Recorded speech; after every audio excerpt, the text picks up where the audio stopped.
stuff. Of like questiony stuff. Hooray! And you have questions too, right? I have like 2. Cool. I Yes. wonder if there's overlap. I doubt it. I hope I think I remember what they are. What do you mean? Didn't you write them down?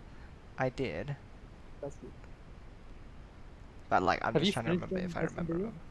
Did I? No, I did not remember. I did not. I mean, I did not finish SMB. I got to world. It's only What? like 5 minutes. Where did we get to? I honestly don't remember. Well, yeah, because you were asking if I finished it. So, I got to world. I don't know, like half, at least halfway through. Like, what, 6 was it? I don't know. I don't know if you even got that far. We talked about the Tapple TI with MHL, right? We talked about it. I don't think we came to a did we come to a conclusion? I don't think we did. I don't recall there being a conclusion that we made. So honestly, It's in the next time bucket, Sylvan. I guess so. Or maybe we did, but I just forgot. I don't know. Anyhow, hi, I'm Yoshi. This is xyrnq. His pink circle, except he's not actually a pink circle right now, which is just throwing everyone off. I still don't have the Discord thing set up. Everyone? Everyone? Discord thing? Everyone, yeah, everyone. The Discord, I didn't do the overlay thing, I forgot again. I'm not following. The doing it for stream, setting it up so they can see who's talking. Oh, right. Yeah. I just remembered it, like, as we started, I was like, oh, right, that's a thing that you can do. That would mean I would have to, not have my, whatever it is, set to, take in everything. You could, but, like, you could also just not. Like, yeah. I forget why I originally had it like that. I assume it was something to do with protection of my voice. Fair enough. Well, it's okay. Everyone will then know, like, who's responsible for making all those noises. Yeah. It's always nice. Well, I mean, maybe there's, like, some fancy thing you can do with it where, like, it'll only flash if they're capturing audio at a certain level or something. I don't know. I haven't looked into it. I'll just fiddle around with it at some point. I set it up with, like, 2 microphones ago now, I think. Oh, huh. So that's probably needs an update. Yeah, I was gonna say there's probably a lot that's changed. So, are we asking your questions first or my questions? And there was no turn? I honestly don't mind. Also, yeah, I don't know what that boy's been doing. Cool. Turn off. Yeah, I know, right? Is this you playing or? This is me. Yes, the demo league. We talked about this, right? Because you were all confused. Was it you that was confused about the demo, like, not dying at that same spot every time? Or was there like a 1 frame off thing that we talked about? I think it was a 1 frame off thing. And then, like, it doesn't die, but he does die anyway, so maybe it didn't make a difference. Or not, I don't know. I've forgotten by now. We can start with your questions. Alright, let's see what my questions are. Yes, what are they?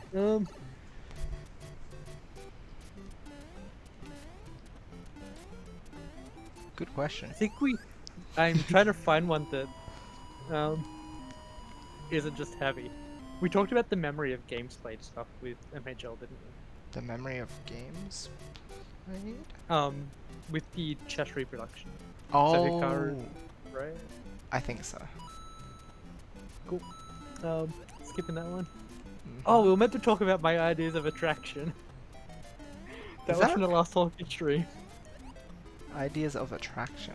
As in, like, how I think about the different layers of attraction. So, there's, like, the physical attraction, which, in my opinion, is the, like, least important. Someone, you can think someone is physically attractive, or not that physically attractive, and then they can open their mouth and just completely change their opinion. Yes. So then, like, the next step up is some kind of intellectual attraction. Okay. So, like, someone who's fairly plain Jane. I don't know what the equivalent for a man is. Okay. Plain Joe? No, Joe's probably They use Joe, average Joe, right? Like, but like, Yeah, I guess. I Plain Joe. guess. Can like talk very passionately and end up being like 10 out of 10. Right. Okay. And then beyond that, there's like an emotional attraction as well, Huh. which I think is even more important. Like, me and my first girlfriend were very intellectually different. Like, I was very academic, and she just did not care about academics at all. Okay. But we both have very similar like emotional ideas. How does that work? Like we both cared about each other in the same way emotionally, but Oh. Huh. like we both valued like laying down and cuddling, for example, and spending time together. Oh, I see. So intimacy. Yeah. Or Yeah, is that something? Okay. Yeah. Emotional intimacy rather than like a physical intimacy. Yes. Okay. Fair. Like the way we valued each other's time was. Okay. Right. Right. And yeah, I think those are like three very distinct, but increasingly important layers of like attraction. Mhm. That's interesting. Like, yeah, physical just doesn't matter outside of they're a hot person. Yeah. Right. Right. It's Then the there's, eye like- grabber. Yeah, yeah. It's the thing that gets a conversation started. Exactly. They're attracted. But at a certain point, it's just nothing. Yeah. Yeah. Like 5 minutes into the conversation, you don't care about that at all. Yes, that's right. And then, like months into a conversation, you start caring more about the emotional side of things and the intellectual side of things. Yeah, absolutely. Oh, okay. Was that just something you just wanted to like mention, or was I there something forget how further it to came up. I think it came Yeah. up with in the last time. Hmm. That's all I have written down. Sonic's ideas about attraction. Well, I guess we now have a bit of a. Well, I mean, I guess it's nice to inform people about it. It's sort of like it's just important to know that looks on everything. Yeah, yeah. Who wants to know if we can get in on this conversation? Well, 100%. Alright, do we quickly swap to different thing? And Do you want to just swap to our pink circle chat? Oh, not even pink circle. yeah, pink circle for chat. Hey, and if Tanner shows up, then he shows up. Yeah, yeah. Let's see here. Alright, let's do it. Yep. Alright, we should be good. Mm-hmm. Should be good. Also, hello to Grass. Played some Uno and Strip Jack with my parents. Wow. Fun, fun, fun. Strip jackers. Neither do I. But I assume another card game. Hello? Hi. Welcome. Hi. How's it going? Pretty good. Yeah, pretty good. How are you? I'm doing good. That's That is good to good. hear. Epic. So, Oh, also, I have like a 2-hour hard limit on this. I'm going to bed before midnight. I was gonna say, because I actually have church in the morning, because we didn't go today, because my mom was busy with like cooking stuff. So, Yep. there we go. I guess we both have to have a bedtime. Cool. Epic. Anyhow. Was there something you wanted to add on to that? No, I don't not remember really. if, yeah. That okay. was. I remember it coming up last time. I don't remember why it came up. I And wonder all I if we wrote needed down Tanner was to be hearing Sonic's that. ideas about attraction. Interesting. Maybe. Whoops. Yeah, where is Tanner anyway? Just who knows where. Yeah, I don't know. It's Lockdown? a No, mystery. lockdown's not a thing anymore. So. Is it not? I swear it Uh, was like. Has it been a week I think already? Yeah, it's been a week, I think. I don't know then. Probably. It's probably. just- Jump off a thing and die, I guess. No, no, oh, bye.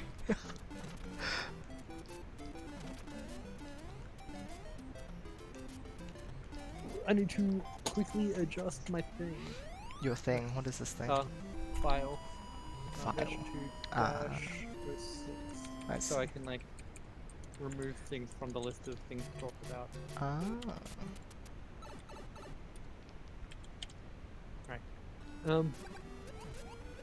What's my next thing I guess we talked about? I'm gonna shuffle 2 things to the bottom, the tap thing and the memory thing. Mm-hmm. No, tap rest AI. Sorry, in the memory thing. Right.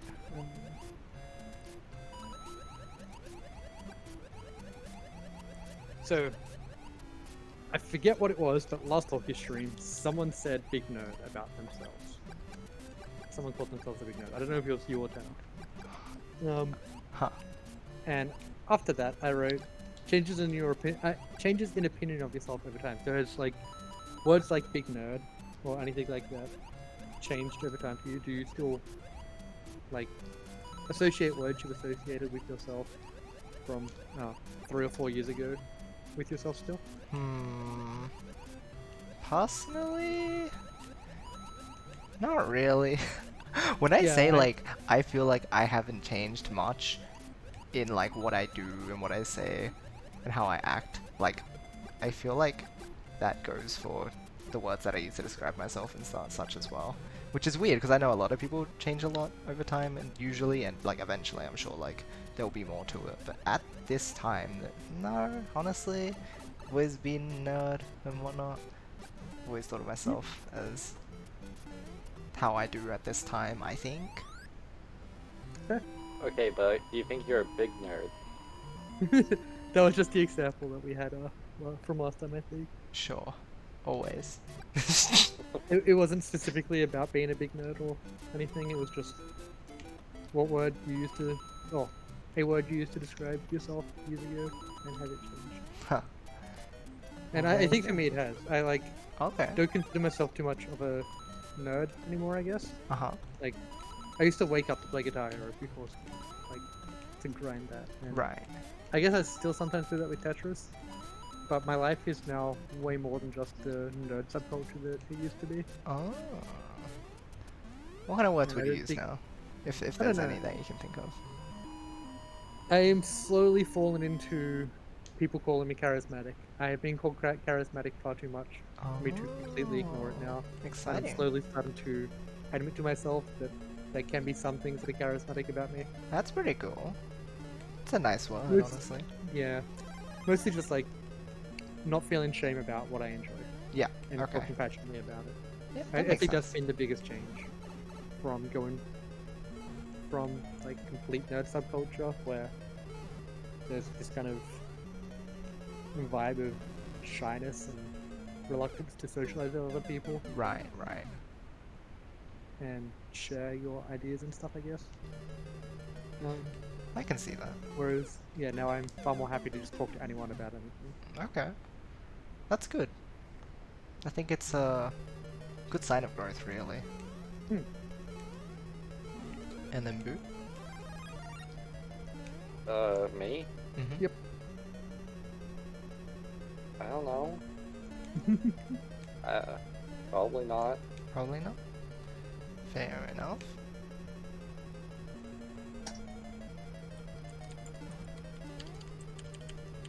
I'm trying to think, because was there anything else that I would really use as a descriptor that, like, has changed now, but... Honestly, not really. Not really. I think it probably helps that I get, like, gotten away from doing exams as well, for myself at least. Like, there's no sitting down cramming for exam, nerdy type of stuff going on. Oh, I see. Yeah, okay. So the environment has kind of changed Yeah, for you, yeah. so that's influenced the way that you feel you have to associate with the words you have to associate with it. That makes sense.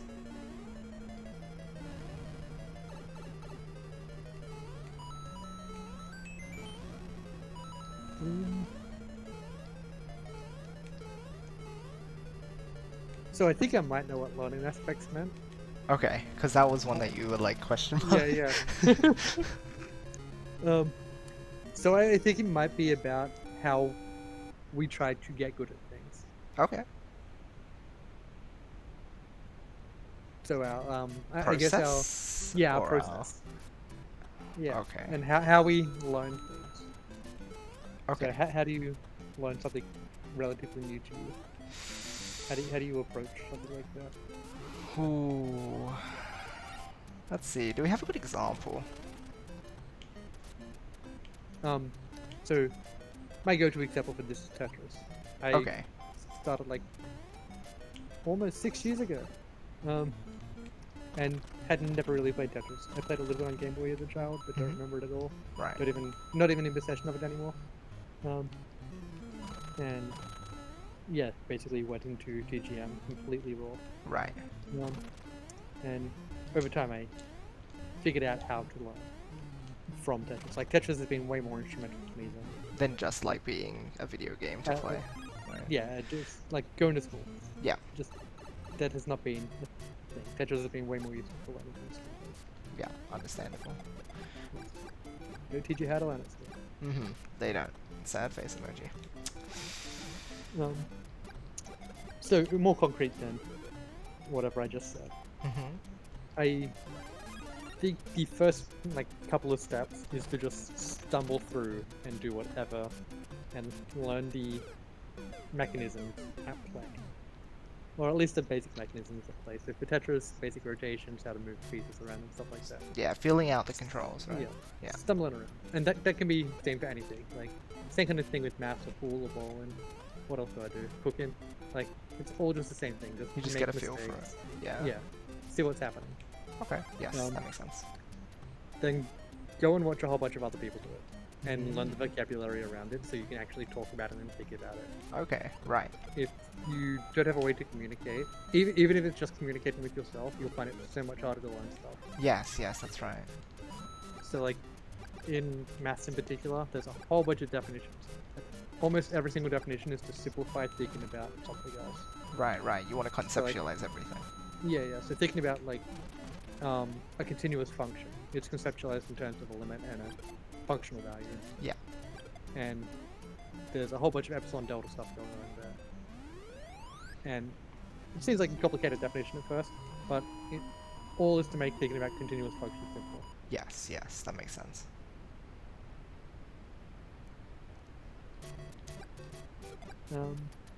Sorry, I was reading chat.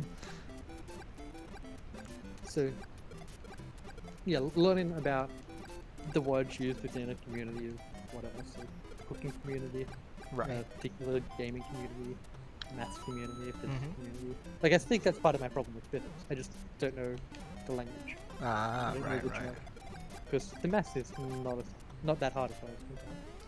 And that's I one of just the big don't things know about physics, I suppose. It's all the Yeah. words. Yeah, I just don't know what any of the words mean. Yeah. What else is there? Like bowling, there's a whole bunch of stuff with bowling, like all the oil patterns, Mm-hmm. the various what's the word I'm after? Various rotation types you can have on a ball, Okay. and various angles associated with it, various like ball surfaces. Like there's just a whole bunch of information that, as a casual, not like into bowling, you just don't realize exists. Right. Right. You just need to know the Um, word, and then the concept is introduced to you as a whole. Really. Yeah. So like, the oil on the lane goes, it depends on the oil pattern, but a typical like pattern a casual bowler would interact with would be 40-42 foot up oil. It's just solid all the way. Right. Maybe a bit drier on the outside than the inside, so there's a natural tendency for the ball to curve from the gutter towards the center of the lane, Ah. because that makes it more fun for casual. Yes, of course. Right. But you have no idea about that as a casual. No. No. I do not have any idea. And yeah, these are all things you have to start learning about if you want to get good at bowling. Yes. Right. Then once you start getting better and start like deliberately hooking a ball, you have to learn about what your arm is doing and the plane your arm traveling along, Right. where your shoulder positions, all of this kind of stuff. And it's all just stuff you're not aware of until you start watching other people. Yeah. You may stumble into it yourself, but the learning speed is accelerated once you start learning all these words, and you can then think about these concepts. Yeah. Yeah. Back when I was reasonably new to Tetris, maybe 2 years in, I talked about the same kind of idea as moving it from the gut to the mind. So rather than playing intuition-based, playing mind-based. But eventually you want to go back from mind to gut and have it deep in your intuition. Yes. Yes. That's But right. having a more concrete understanding of it, and then putting it back into your intuition is way better than just having Very it. valuable. Yes, that's right.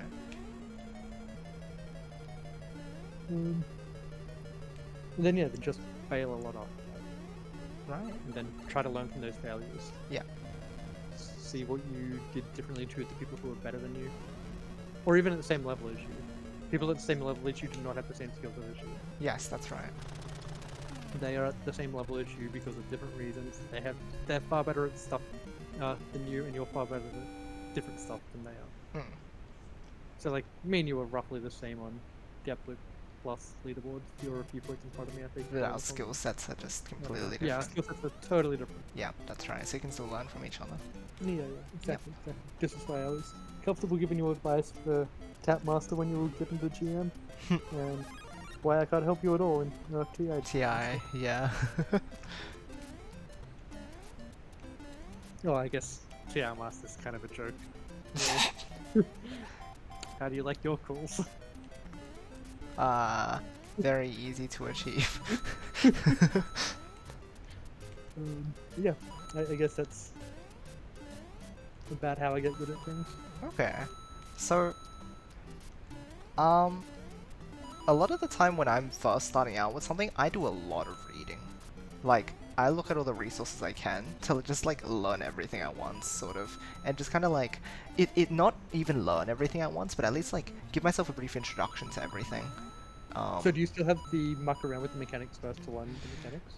I think I tend to, okay, so when I was saying like not learning, I mean kind of just like skim read a bunch of resources, and that gives me a bit of a basis, Right. so that like when I start messing around with stuff, I'm like, oh, I did that thing that I read about, or like, or it's easier to kind of recollect that, like, you know, when you press a button in the game and you have no idea what you just pressed.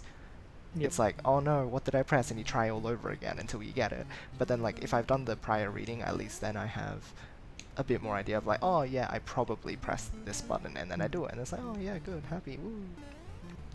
So I do a lot of that, and then I start messing around with things and everything. And then, yeah, I draw a lot of comparisons between different people and how they're playing and how I'm playing, and again, I just do more reading or watching. And then, I think I do brute force a lot. Which is, I mean, it's... The annoying thing is it's always worked for me, kinda. Like... Well, like, I think that's basically what I said I did too, right? Is it really? Oh, you know, yeah, Playing I from real guess. world. Playing and making mistakes a whole bunch and then learning from them. Yeah. Yeah. Oh, I guess that's a brute force method, hey? At a certain point, do you think everything becomes a brute force method?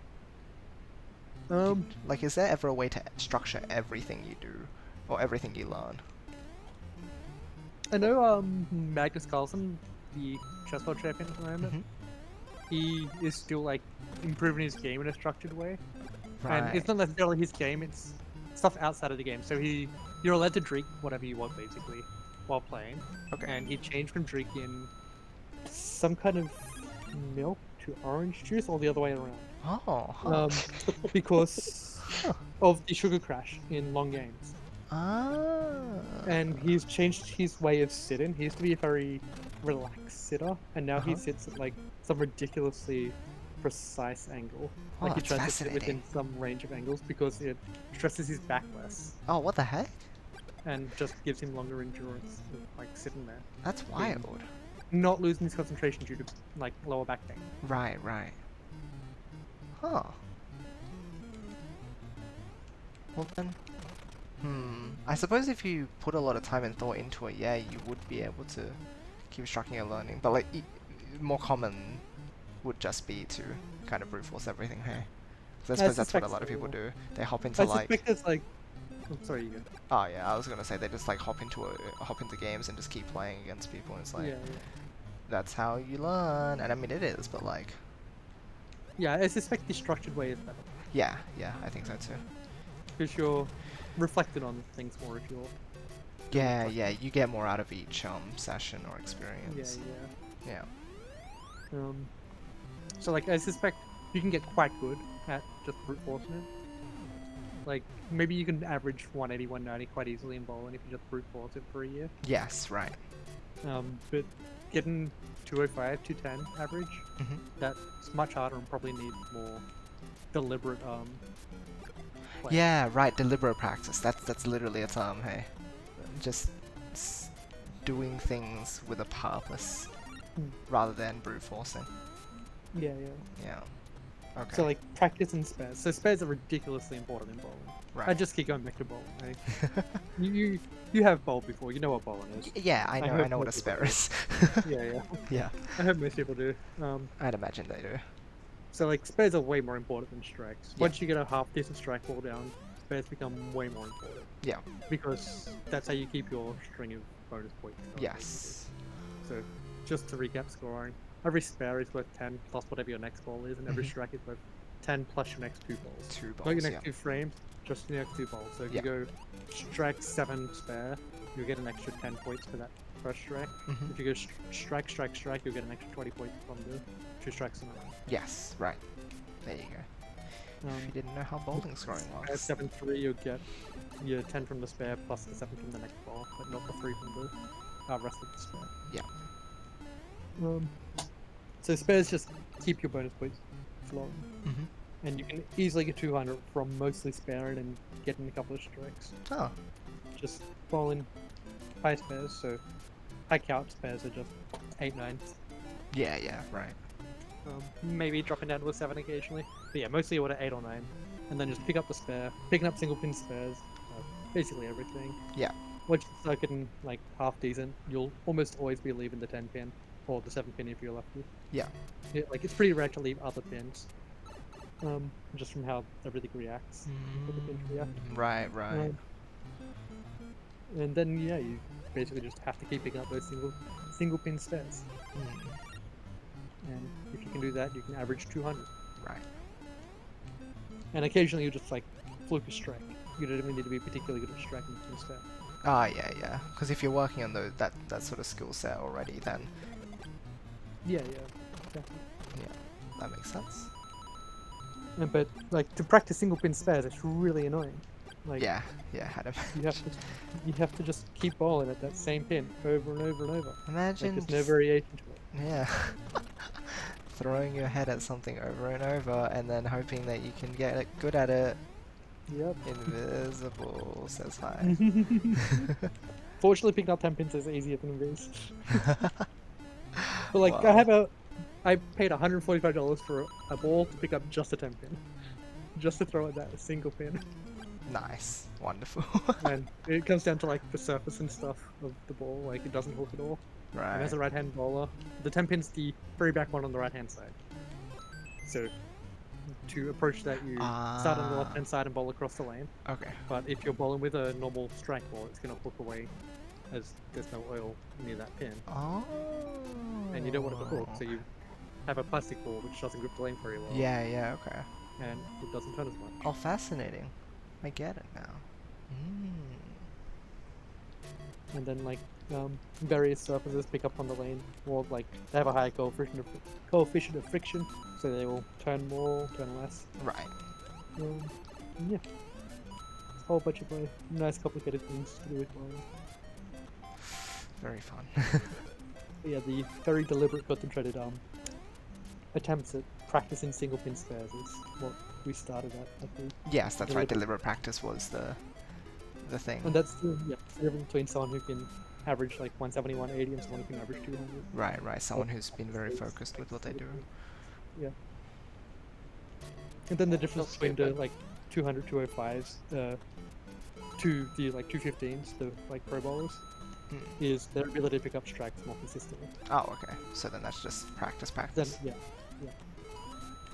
Being able to read what's happening with the lane, because the oil changes over the course of a game, right? Yes. As you roll things over the oil gets moved around, and being able to predict what's happening with that oil is huge to being able to predict where your strike ball's going to go. Mhm. Boo, you said you feel stupid. Why do you feel stupid? I joined and I haven't even said like anything. That's what Tanner does most of the time too. It's okay. It's because Xenix just talks a lot. But I'm- Even I'm not I do talking much, talk you a know? lot. Well, This I'm is not really just to having- listen to. Yep, but you gotta push over me monologuing. That's the main thing, honestly. If you want to get a word in, you just have to, like, not shout over him, but you literally just kind of have to half talk over him, and then he'll finish what he's saying, and then he'll be like, okay, now you were trying to say something, right? No, I mean, okay, so quick sidetrack just to like somehow. kind of like clear things up for Boo. I think it's one of those like skills you get as a friend to someone, the ability to kind of talk over them without sounding rude, but in a way that like it makes it clear that you have something to say. I think that's sort of a like you have to be able to understand each other, right? You have to be able to read each other in that sense. But like, for example, being able to just talk for a moment and then like they'll pass it back to you when they're done talking. Do you think that's something that you can do? Like, I mean, Yoshi. hmm. So, I was more talking about like, I haven't really tried to talk, so I just feel stupid that I joined for basically no reason. I mean, there's no pressure. No problem. Yeah, fair enough. Yoshi also hasn't asked you how you learn stuff yet. Yeah, We like get that's the them a lot thing. of Like times too. once he's done with his part, I can ask you, and then you can have more thought about it. Because like you're not really expected to think and say stuff if you're not like being asked, right? Like I'm not trying to come up with the response unless he's gonna ask me something. Yeah. So then it's like I'm just listening to him and you know taking something out of it. That's one thing. Yeah. Yes. Mm-hmm. I think I'm done. I can be done with my conversation. That's fair enough. I think that makes sense though. Like that sort of just outlines how we go Oh. about approaching Yeah, learning yeah. stuff. Oh fuck, this is a lot more. Hmm? Oh, sorry, I'm just playing some Puyo right now. I see. Very nice. Oh, it We'll didn't even work. quickly take the chance to like scroll through chat at the moment as well. So hello to Cinder and Zanity. Super Mario On means there exists a Super Mario What the heck? What is this? Great chat. Great chat. Yeah, Oscar, hello. Be a nice skill to have. Wait, what? Which one? When a friend of mine records... Wait, which one? The being able to talk over someone without feeling like you're rude. Is it a skill? I think it's a skill. Like I don't know if it's something you can It- train. You need to be around the right I think people, it's something I you can think. You think so? you can definitely come off as more rude if you're talking over someone, and less rude if you're talking over someone. Okay, fair enough. And if there's a difference, then you can move yourself towards the better one, or the one you want to be more like. I guess you can want to be more like a rude person. Interesting. Sort of like... Actually, no, I can kind of... Yes. I can append this thing to what I'm gonna ask. Let's see. When a friend of mine records something like a Splatoon private battle, it's been difficult for someone to talk without talking over other people. Yeah, like that's the thing, especially in like very... In places where people are going to be talking a lot, right? Getting a word in can be difficult, but... yeah, again, it's just being able to speak up is something you need to be able to do, because a lot of the time you'll find that most people don't know that you want to talk or anything, right? Like they're not trying to be rude, it's just it happens that way because they're unaware. And that's the thing, people just become unaware. They're not like super duper observant of things a lot of the time. Maybe you might Yeah, be the or sort you're of person playing who Among is. Us. Or you play Among Us. So Yes. I suspect Among Us is a bad like example of it, but I suspect cooperative multiplayer games Cooperative multiplayer, 100%. are Yes. really good situations to put yourself in, where it's important if you speak over other people. Yeah. Like you could have vital information which the rest of the team needs to know, and you have to talk over people to get that information out there. Yes, that's right. And that could be a good way to practice it. Huh. Using multiplayer cooperative games to... That's interesting. Hey Yoshi. Huh. So this is completely unrelated for sure. Do you have like Bull 2 or something? Oh, what? Do I have Bull what now? 2. What's that? Never mind. Wait, what did you say? Sorry, I can't... Yeah, I didn't hear what you said. I heard ball 2, but I don't know if that makes sense. Hmm? What? Wait, what was that you said? I didn't catch it, Moo, I'm I sorry. gave up. Oy. Don't give up on your dreams, Pooh. Let's see. Hello, Orvi. Yeah, where's the party? As in, where's the chat? Don't know what the direction of the question is. Ooh. We're in a group chat where we discuss things such as pink circles, which are no longer pink circles. Very important. Yeah, it's a different example. Like being competitive with your talking, and then being cooperative with your talking are two different things, I think. Yeah, definitely. What? It'd make some more sense if I did have the Discord overlay thing. Xyrnq is a pink circle canonically, but then he got consumed by the darkness. That's my canon reason. That's why he's not like fully pink circle anymore.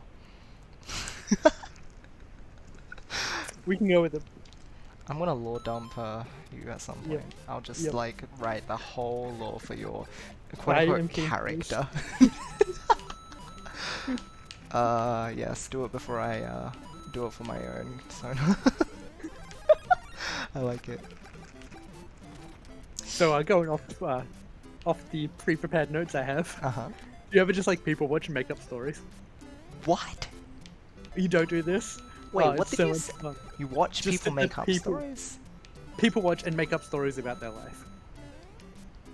Watch and make up stories? Yeah. What do you mean? Yeah, then just sit in public and watch random people and like sit with someone and make up stories about the people you're watching. and stuff. Oh, that's what you... Okay, you said watch and make up story. I was like, I'm so lost, but yes. Like, you're in a public environment and you watch people Yeah, and then yeah. you're making stories up again. Yeah, 100%, right? Okay. Like, you've got to fantasize about what their lives are about and what Yeah, they're not yeah. about. And Wait, you do that? I mean, here's the thing, right? You ever, like, think of all the cars that drive by your home and you're like, every single one of these people are going somewhere with some purpose, with people to meet and people they know and a job they do, and like it's just like there's too many people. I can't get I my head believe around. that it's called Sunda. Is it Sunda? Oh, Oh. Sunda. But what did you say while I'm looking this up? What? You said something about you do that. I think. oh yeah. Do you not do that bit? Oh yeah, it's just... That sounds really weird. I guess you just like to imagine it. Oh yeah, Sunda. Briefly, the realization that each random passerby is living a life as vivid and complex as your own. Is this an effect or some sort of like what is this? Like No. What What's the definition? a definition? Yeah. Ah. How do you spell that? SONDER. Sonder. Weird. Weird. Does that like... What is the etymology? I can't like think of anything. I think it's like a relatively recent word. Oh. Etymology. Yeah, coined in 2012 by John. 2012. Whose 8 project, years The ago. Dictionary of Obscure Sorrows, aims to come up with new words for emotions that currently lack words. That's really fascinating. Oh, so it's like an emotional thing then. Like I guess so. that's... Huh. We need more of that, I suppose, though. Like, our communication is based on having words to express ourselves, so we could always Yeah, do apparently with it's more of that. inspired by the German Sonder, meaning special, and French Sonder, meaning to probe. Oh, okay. Oh, that's And I'm interesting. sure I did not pronounce those with the appropriate accent. Psh, whatever, it's fine. Edgy Xanax? Edgy Xanax. Also, it's a Q, not an X. But I say X anyway because it's funny. Here, Ovia phrased it better. Do you people watch and make up stories about them? See, people watch sounds clearer than watch people, which is weird. Yeah, people watch people. Yeah. Do you people watch? Do you do the act of watching people in a way that's like, it's like bird watching, right? You go out and then you do it. Like, instead of watching people and make up stuff. I don't know. There's some sort of distinction there that like just sounds cool. And yeah, right? Like it's just fascinating, really. So then yeah, sometimes you just come up with stories for them because why not? I suspect it'd like- be a really fun date, hey? You'd really get to know someone based off the stories they make up. Yeah, you're right. Good way to I've just get to never know had someone in anyone general. yeah. I've never had a person to go on a date with and be like, you know what we should do? Watch people. Hey, you know what? When we arrive there and we eat with you and whatnot. We'll go out somewhere and Yeah, we yeah, will yeah. all do it. We'll all Yeah. brainstorm stories for all the people around us. It'll be great fun. I was about to spell Xyrnq's name correctly. Ah, almost. You don't want to do that. No one does that. Everyone's driving was an NPC and they just don't exist. They keep on driving forever. Oh, and then they fade it out, right? Like they disappear. It's like in Roblox when when you yeah. have like those random animations and then they just disappear into nothing because that's how stuff works. Or like any non-relevant character in a video game. They teleport back to the starting position. Exactly, and they just repeat the loop forever. So Makes- I took an analogy that everyone could understand. You excluded the boomer. I have no idea what Roblox is. It's it's I occasionally hear it's about a it. sandbox video game.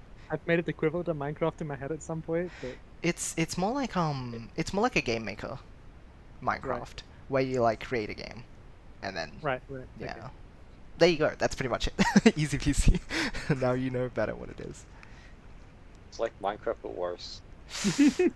Well, makes me know that he's not an NPC. I mean, I might be an NPC. You never know. I could just be some random NPC who streams and like pretends that I exist in the world, but like I actually don't do anything. Hi, chaotic. But yeah, is there any particular approach that you take to learning Boo, or is it just also brute forcing? Wait, learning what? Just anything. Like if you want to learn something new, is there any sort of approach you take to it? No? Not really? Just brute force. I mean, that's honestly fair. That is fair.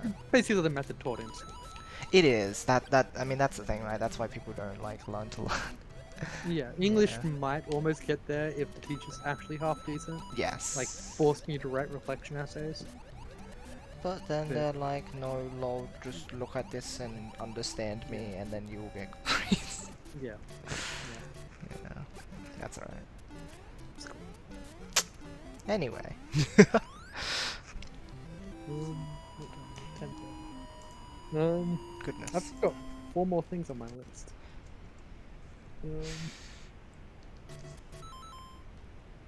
That's okay. Just let me Ooh. know if you want me to, like, introduce my things. Because I can do that at any point, I don't care.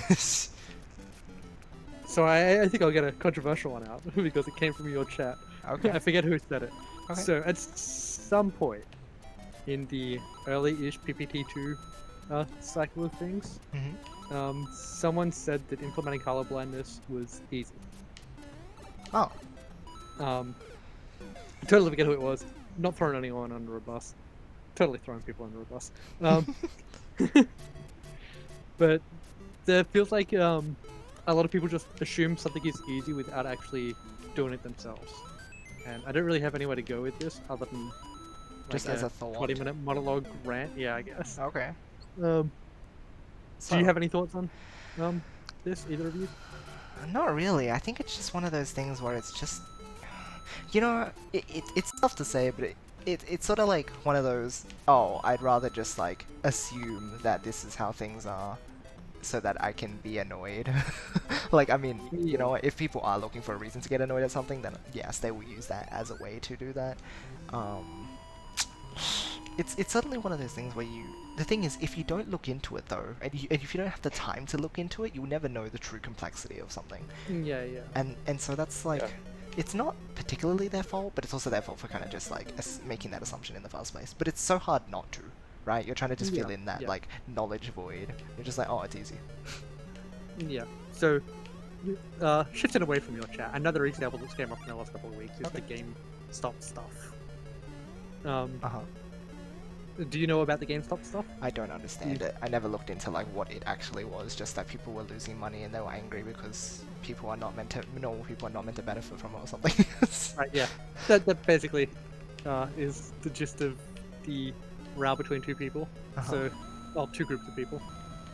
You've got the hedge fund managers who have borrowed a whole bunch of shares of GameStop Uh-huh.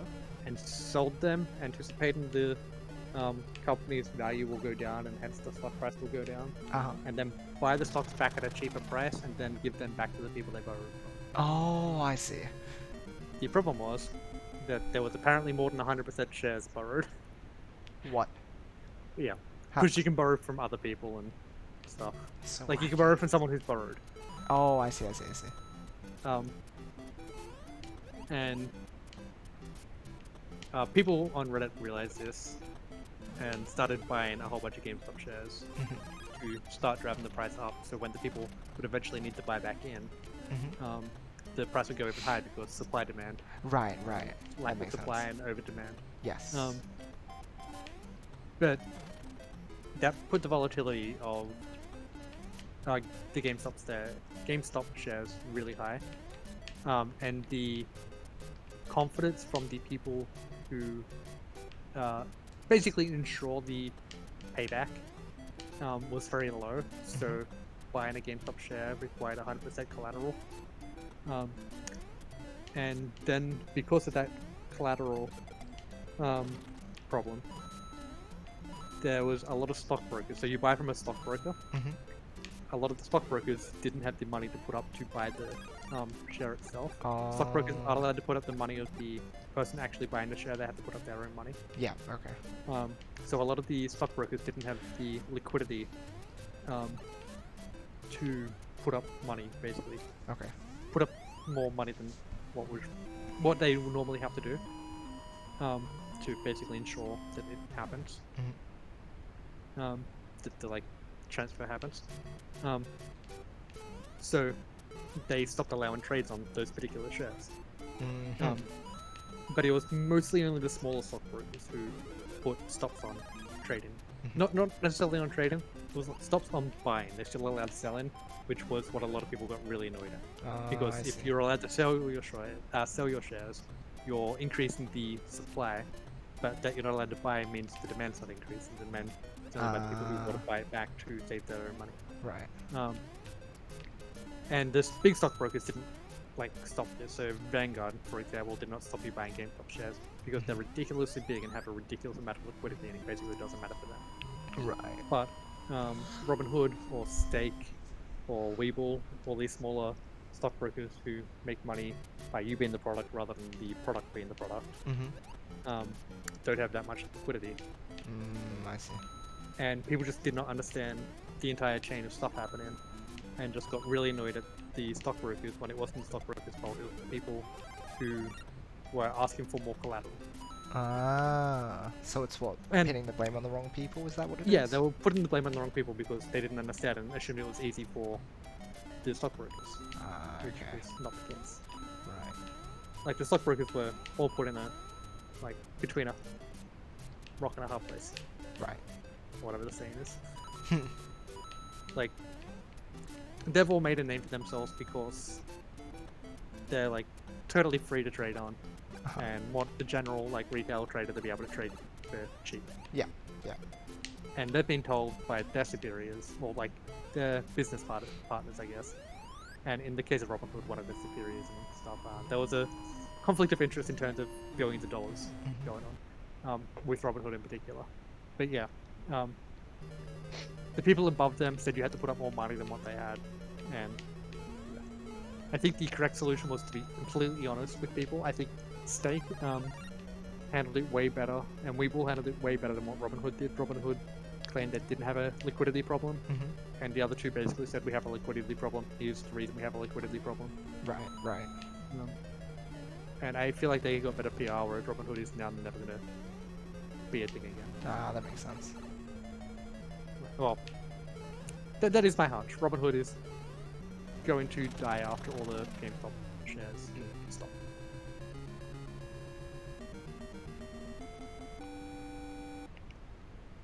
Oh, So then that... And yeah, people just incorrectly placed blame because they didn't understand the entire thing. Yeah, yeah, right. And it was this is easy, except they don't have billions and billions of dollars like underlying trying to manage like millions of people. Yeah, yeah, right. They just assume they have the right resources, but they really don't. Yeah. So it's not really in their hands in the end. Yeah. The only thing that was really in the hands was PR. Granted, Robinhood's PR was kind of garbage. But the other two, I think, handled it fine. And I Right. think, I think they did probably the best they could. Right. They allowed people to get off a position if they wanted to get off. But yeah. It's just more of the assuming things are easy when they're not. Same with the colorblindness implementation. Like, there's a whole bunch of research you have to do to implement colorblind, and maybe in the case of PPT2, you can claim they already did all that research for PPT1, hopefully. Yeah, Well, that's I in, think like, that's one of the other main games. things. It was in one of the other games already, Yeah, so like they should have been able to implement it without too much trouble. Yeah. But from the sounds of it, from what you said last night's stream, I think it was, there's a whole bunch of like differences between the games in terms of how they animate and stuff. the characters animate differently, but the color blindness would be for the pieces for themselves, and you know, like Puyos and Minos aren't that really anything different. It's just the coloration that would be changed. yeah, it's. I have In fact, no I'm pretty idea how sure. they're doing it. I'm pretty sure aside from the filters, which just changes how, I guess, the amount of colorblindness help thing. I'm explaining this really bad, but I think it's just different PNGs for each of the colorblindness things, like tryptopia and Yeah, stuff. yeah. So then it's That's not the case, really. they could probably do that pretty easy. I was gonna say, like, but in general, like, you've still got the idea of, like, if it was their first implementation, yeah, it wouldn't be that easy after all. Yeah, like, because the Yeah. pictures aren't really the hard thing, it's just pictures. Yeah, yeah. What colors are going to be the best for other people. I think the best solution would be to allow people to pick their own colors, basically. Yeah, yeah, that would be. But that is much harder to implement as far as I can. Yeah, I mean, At a surface glance, I think that would be much harder to implement. yeah. Yeah, pretty Well, sensitive. that's kind of funny, the- actually. What was that, sorry, bro? That's kind of funny, actually. I'm pretty sure, I think Pooh's son does something like that. Really? Could be It wrong. lets you, like, actually just adjust everything. Man, Maybe it wasn't. new games are weird. You always got a question like, if an old game could do something, can the new game do it? But it's a bit of a mystery. There's probably a, like, diluting of skill as well in programming. Because back in the day, you only got into programming if you were, like, really interested in it and really Right. wanted to learn about it.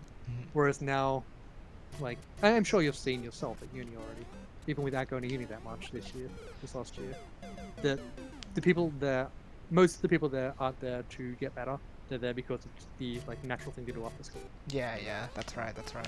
And that's been the case for at least 10 years. So they had, like, the bare bones of how to program, but they aren't really vested in it. It's not. No. It wasn't their main hobby. It was like a 15-year-old. So there's Right. some kind of dilution of, like, these really high-skilled people across a few companies, and the average person implementing stuff doesn't know how to do stuff really well. Right, I see. Which I suspect is why a lot of netcode is just garbage, and a lot of old netcode is probably really good. Oh, that's interesting. Okay. That makes sense. So, like, back in the day when you only had a 56k modem, you had to be really efficient, have really good What netcode. the fuck? Right. Whereas now everyone has, like, reasonably good internet. Yeah, yeah. And So you don't need to be as feel efficient. like you need to optimize. Yeah, same with like game Yeah. optimization, I suppose too. Yeah, yeah. It's like you just kind of exactly. assume that people have whatever Yeah. the standard is. Like, even within early gen Pokemon, Mhm. what's his name? Guy who passed away a couple of years ago. He was ridiculously good at optimizing program size. Right. Oh, Satoru Iwata. Yeah. To the point that he took the entire Johto or Kanto, whichever the one introduced in second Oh, gen, right. or And that's why he was compressed able it, to. and then added the other it. region Yeah. onto the card. That's right. And that's, like, on a reasonably simple game, Oh yeah. there's not that much going on in Pokemon. Yeah. He's still managed to perform way better than, like, everyone else at Game Freak or whatever it was developed. Yeah, yeah.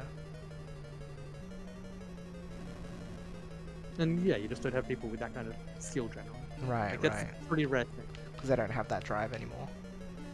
Yeah, well, there's just more people. Oh yeah. Right. That person used to be a 1 in 10 kind of person, now he's a 1 in 1,000 kind of person. Just because there's more people in it. Yeah, and to the end, it's totally optimized. The most optimized program.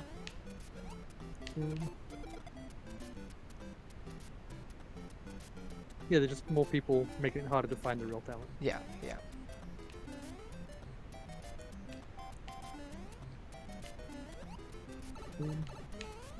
What started this? God, the assuming it's easy. Yeah. So that was Yeah, I just a guess thought. it's like my 20-minute rant. There you go. Congratulations. People assume they can do stuff without actually doing it, Yeah. and it is frustrating. Then you get At YouTube least, comment sections, and they're like, Yeah. "Hi, Basic you, games. you think that you know what you're doing, lol." And then the other guy's like, "Why don't you do it yourself?" And it's like, that's not the point.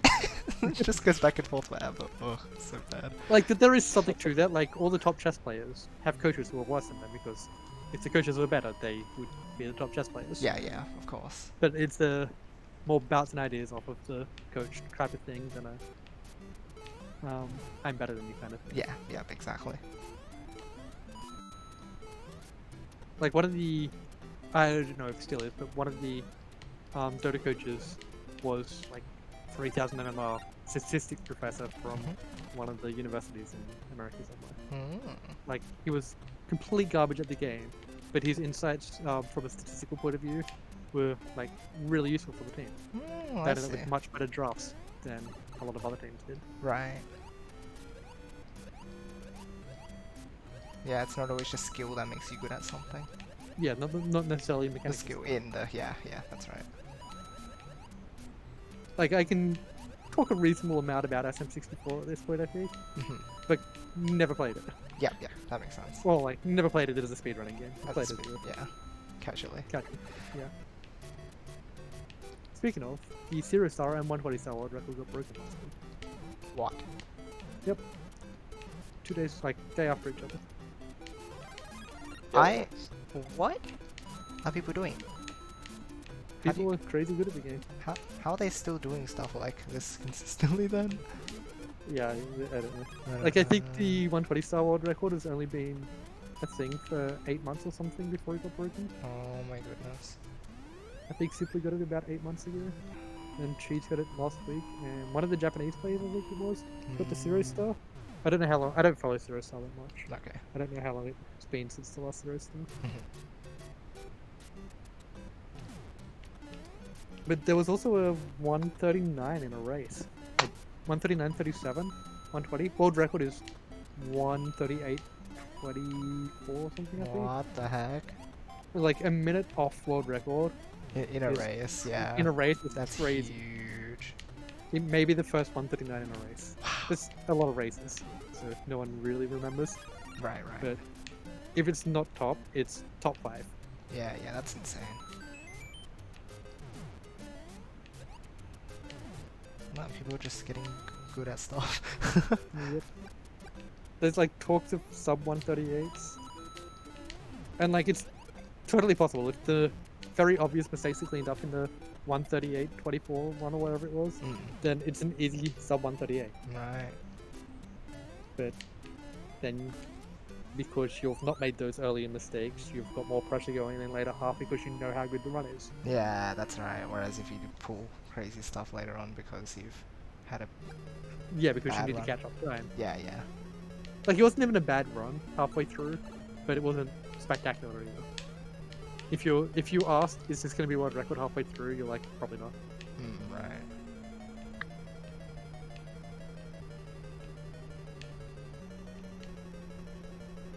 So, hey Yoshi,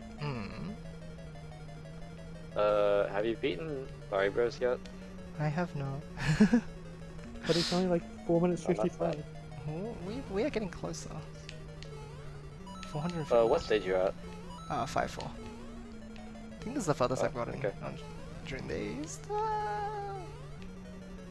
It's exciting. We'll be on 6-1 soon. Don't you dare. It's not funny. It's not a funny joke. Yes, I was just gonna ask. Once you die, what if you switched over to Mario Maker and played my shit level? Ooh, I think I want to actually like fully appreciate them, so I won't do it during the talkie streams. because then I can't But, voice my yeah, no, happiness of them. Ah, okay. I like to fine. gush, and I can't do that if I'm talking about other stuff.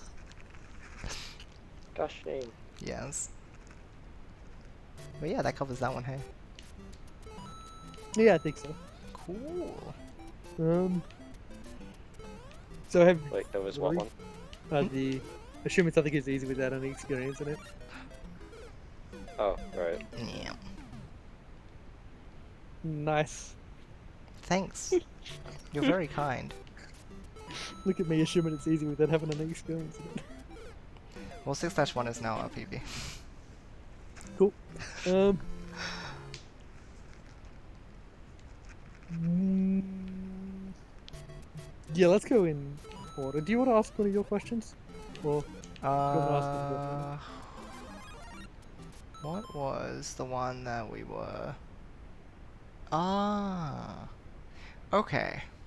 So there's a lot of things you can call skills, right? Mhm. Do you think that not being happy, maintaining happiness is a skill? Yes. Ah? For sure. Yep, I'm pretty sure I write this in like a book somewhere. Mm-hmm. For sure. Like, once you start concentrating on the positive stuff... No, let's look at it the other way. If you concentrate on negative stuff, you're going to keep noticing the negative stuff. Yeah. And just going to keep spiraling down and spiraling down and spiraling down. It's all And confirmation bias, right? Yeah, and it's super easy to concentrate on the negative Okay. stuff because of negativity bias. Of course. Because it's far more important to remember the negative things. Yes. From a like biological evolution. Yeah. Like you want to avoid putting yourself in situations of anxiety. Sorry. You want to remember the situations of anxiety because that was the difference between life and death at some point. Yeah. Whereas now that's not so much the case. Yes, indeed. At least for most of the Western world. Yeah. But we still have that like biology. Yes. It's still super easy to remember the negative stuff because that's how we're wired. That's right. So you remember the negative stuff, Mm-hmm. which makes you notice the negative stuff more, Mhm. which makes you notice the negative stuff more, which makes you notice the negative stuff more. You just end up in a downward spiral. Sometimes you end up depressed, sometimes you don't. We don't really understand depression. Yes. And I suspect there's some like cases of depression where I suspect there's like different levels of depression. Yes, Just watching 100%. certain people with depression and my own experiences of depression. I don't think I'm depressed at the moment. I don't think I'm Right. ever going to be depressed again. Mm-hmm. I will go through like depressive like stints, I guess. Mm-hmm. Like if I had a long-term relationship right now and broke up with her, I would be depressed in air quotes after Uh-huh. that. Right. But I know I'll get out of that as well. Yeah. I have like I believe I had the skill to get out of that. Yeah. And I believe I had the skill basically to get out of basically anything life throws at me at this point in terms of mental Okay. Yeah. issues. So because you can end up in that downward spiral, I suspect you can end up in an upward spiral as well. Like I've known some incredibly happy people who notice the positives in everything. And there's a part of me that wondered at the time whether or not they're just putting it on and they're actually really depressed. But I suspect that's not actually the case for at least one of the people I know. Like, she was genuinely always happy, always smiled. I suspect religion also has a... what's the word I'm after? I want to say plays a role, but Mhm. that's not quite right. I suspect people who have practiced religion from early childhood have a better ability to notice the good stuff in life. That's really interesting. The people who are generally content with their life that I've known tend to be religious, or tend to have followed some kind of religious practice at some point. What do you think within the religion is the thing that allows them to be I that way? don't Is think it it's the religions the themselves. I prac- think yeah, it's definitely the not. Right. Is it the community practice? Is surrounded it, them. Yeah, is it the um, mindset? Like, what exactly do you think you the- can pull from it? the noticing things in life. Okay. The being told that this is something you should notice. And the things you should notice are typically, or seem to be typically positive. Yes, And yes. they seem to have a That's right. nice outlook on life in that regard. Oh, By they, I mean religious people as a whole. yeah, yeah. So, I say religious people as a whole. I don't know someone from every religion, Of obviously. course, right. I've known some Seventh-day Adventists, some like regular old Catholics, I guess. There's me.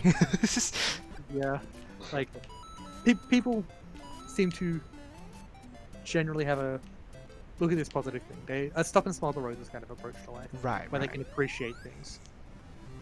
And that's not to say they don't get sad and upset about stuff. Yeah, yeah. But they like, also- in general. Yeah, notice the good stuff as well. And Mhm. the more you notice the good stuff, I think the easier it becomes to notice the good stuff. Right. So like noticing the first good thing is fairly hard. Like if someone asks someone who's depressed what is something they enjoyed about their day, they're gonna struggle with that. Mhm. But if you ask someone who is generally happy for what they enjoyed about their day, they're not gonna have any issue with that at all. Yeah. And if you ask someone who's depressed something they enjoyed about the day, on day one it's going to be hard. On day two it's going to be slightly easier because it's going to be if you want them, you're going to keep asking them every day, it's going to be slightly easier each consecutive day because it's going to be on their mind that they're going to be asked at the end of the day. So it's the role of reinforcement. Yeah, you're just reinforcing over and over again to look out for the positive stuff. Right. And once you're focusing on any positive stuff, that means you're focusing on less negative stuff. Right. Huh. And not to say negative stuff doesn't have its place, there's plenty of good reason to focus Oh, on negative stuff. 100% there is, but it's just that people don't tend to take it the right way, or like, it becomes overwhelming, I suppose. Yeah, and the positive stuff's generally just ignored. Yes, yes, that makes sense. It's sort of like the news, the way our brain filters stuff. Yeah, yeah. It's like Yeah. media. It's Bad like news what's is good. important. Exactly. Good news don't make headlines. Yeah, that's right. It doesn't stay on your mind. There's no reason for it to. Yeah. Yeah. So yes, I do think that being happy is a skill you can learn. Interesting. I think that is mostly the. I want to say that is the core thing I want out of my book. To give people a path to happiness. Because I do think I genuinely think I'm more happy than not Right. these days. You seem happy. You seem like a happy person. I definitely was not happy in my early 20s. Right. And like I find enjoyment out of a lot of stuff, despite Right. like bullying Tanner. I do enjoy Tanner's company. I would not bully Tanner if I did not think Tanner could take it. Yeah, yeah, right. And like just little teasing things like that. It's good fun to me, Yeah. and I hope it's like a sign of trust and stuff from me. Yeah, yeah. It's all the interpretation of it, really. Yeah. But I enjoy cooking. I get a lot of enjoyment out of watching people eat my food. I, for the most part, enjoy Tetris. Right. The learning of skills is slightly different, I think, in terms of where I draw the happiness. It's the progress I draw the happiness from rather than any individual game. Oh, yeah, yeah. Yeah, that makes sense. So like, I can be incredibly frustrated with a game of bowling, but as long as I can notice I'm improving, I'm happy with that. Yeah, yeah, the journey. Yeah.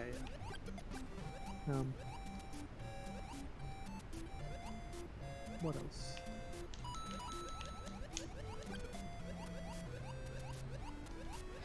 So there's the point that you're trying to notice small things, right? What about just like deriving happiness out of something, like just feeling joy about something? How? It's like. So what are your more emotions, of the right? stop and smell the roses type of thing. Yeah, Stop yeah. and How- appreciate How do you what's find happening an to you appreciation? right now. Do you just okay? So like, here's one thing, right? You were how we train our taste buds, right? Like what was it? You were whipped cream, was it? That you're Yeah, like whipped trying to make yourself. Yeah, I haven't started that, but I'm gonna try to make myself enjoy Right, but like it's sort of like how you train your taste buds, right? You can train yourself to be appreciative of Yeah, yeah. certain things. Yeah, I think so How too. do you think you can do that? Because like a lot of it is like association, right? You hear something, you're like you feel a certain way. You see something, you feel a certain way. Do you, what kind of thing can you associate with something to like make yourself feel happy? Hmm. If learning is if being happy is a skill, then it's something you can train in that way. But it's like how would you go about doing something like that?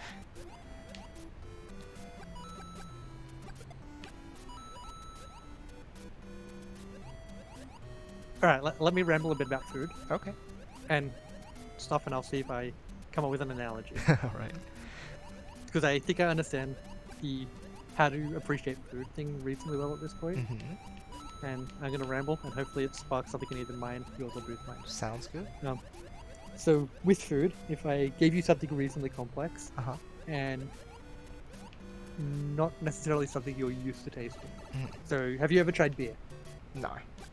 So, beer has a very interesting taste. I don't Right. like beer that much. Yeah. Beer would be the thing that I go for after whipped cream if I can get the whipped cream thing to work. Ah. But I suspect I could accelerate the process by someone telling me what they appreciate about beer, what they enjoy about beer. Mm. So with wine's probably a more standard example. Yeah. Wine, red wine in particular, has a very strong taste. White wines you can like sweeten and stuff quite easily, and a lot of people enjoy white wines, but red wine has a very red wines typically have a much more intense taste. And people don't like that. Uh-huh.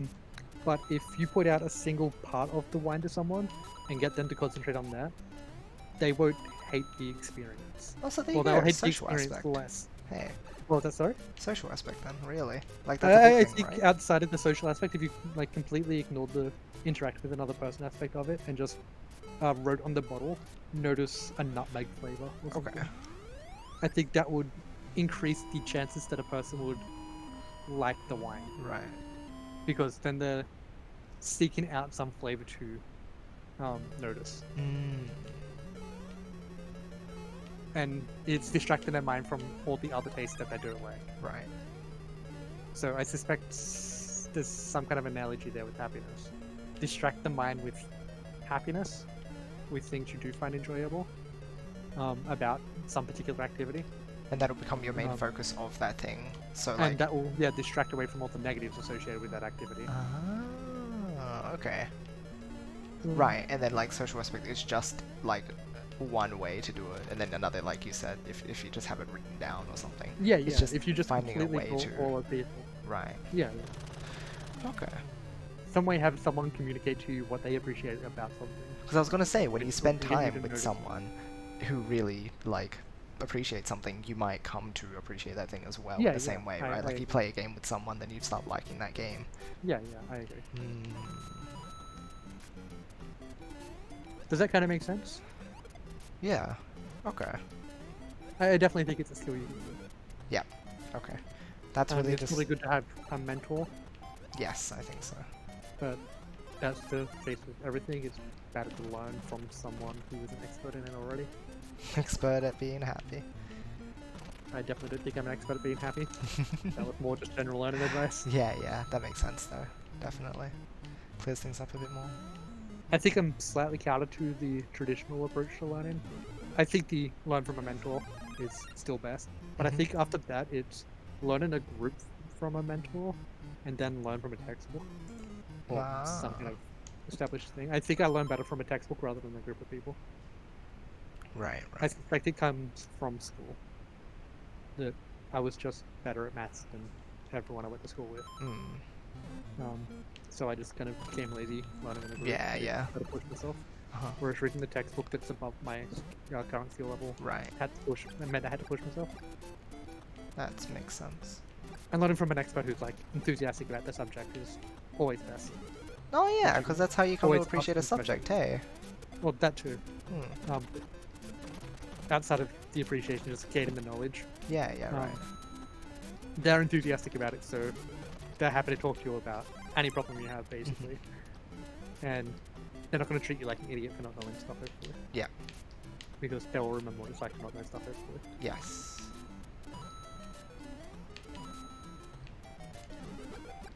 Okay. Yeah. Well, there you go. But yeah, I think noticing positives is really important. So that is Oh. the skill, I and then think that's happiness the is skill. just what And if you, happens when yeah, you do that. if you can make noticing the positive stuff easier, Easier. then you'll become more happy. Oh, that's good. So like, one technique I suggest in the book is to write stuff down. Write down 3 things that make you happy each day, Yeah. and then reflect on them. And at the same time, earlier I said that negative things are important. I think writing down 3 negative things each day is important too. Yeah. And then reflect on them both at the end of a month. Or Right, whatever. right. Because it's not enough just to say, oh, this was bad or this was good. It's like, why? Yeah. Right, and then it's drawing Um, specific attention, right? Sort of. So, you'll have some things from both the happiness and this negative file that are intense and you still remember. Okay.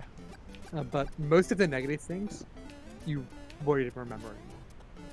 Like, Oh, you need that bit of paper to remind you that they happened. right. And that probably means they didn't have that much of an impact on your life. Hmm. And extrapolating from that, most negative things that happen to you don't have that much of an impact on your life. Right. And similar with the positives, but you get to read that there are positive things in the world, whereas the default is everything's negative. Yeah. Like you're trying to break the default. You Mm. should notice about the negatives that most of them don't matter, Mhm. and you should notice about the positive that there's a lot. Yeah. And like a lot of them are just little things. Are going to be little things at least. Like someone smiled at you is something you might write down. Ah, yeah. Especially if you're feeling down and someone smiles at you, that's going to be something you notice. Yeah. And that will be a big positive thing that day. Mhm. I think it's probably bad to write down positive things that are associated with people you talk to regularly, Right, because right. you will slowly develop a dependency on that person. Oh, I see. Okay, And- yes, that makes sense. You want to like try to mitigate, like you would hope for the best but prepare for the worst. Yes, yes. Like if you're dependent on a partner, for example, and then something bad happens and you break up, you don't want all your happiness to be derived from that person. Yes, that's right. Right. If you spread your happiness around, like as in didn't write down the same person 2 days in a row Mhm. or twice in 1 week, I think that's probably fine. Yeah. But the general rule of don't write down people who are close to you as a source of happiness would be better. Whereas Right. a stranger would be totally fine. A stranger smiling at you is completely different to being dependent on that person for happiness. Yeah, yeah, right. It's not something you really expect out of Yeah, life, yeah, but that's being right. able to recognize it is something that you. Yeah. Whereas if your happiness is I'm waking up next to the same person every day, Yeah. and then that person isn't there, that's just a recipe for not being happy. Yeah, yeah. That's a good point. Wait, so where did this come from again? This was. Yoshi asked if happiness is a skill. Oh, right. I am of the firm belief that it is. Yeah. Nah, I thought so too. I just wanted to see what you thought of it and like how you develop it, if it's a skill, which is important as well. Or just dopamine hacking, really. Yeah, yeah. Just inject dopamine. Done. Easy. Easy peasy. Hey, we talked about this too. Did we? We talked about the whole like, do you really feel happiness if like, Oh, right. yeah, The if other it's day. just the biology and stuff, yeah. Yeah. Yeah, I was trying to get away from talking about like super deep philosophical stuff like that. More concrete Yeah. things. So I think that's the problem I have with all the self-help books. Mhm. There's just never any concrete advice. Ah, yeah, it's always like wishy-washy. Yeah, like the advice of the problem of not being able to talk to someone and the advice being just go talk to them is terrible. Mhm. Like it's just not good. Mhm. How do you do that? There's like Yeah, yeah, a whole right. bunch of steps in the middle. Just find the answer, lol. Yeah. The rest of the hour. Oh my gosh.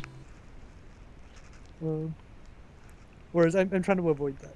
Yeah. Even like chatting with hambota a bit last night, I tried very hard to avoid that and give concrete advice. Yeah.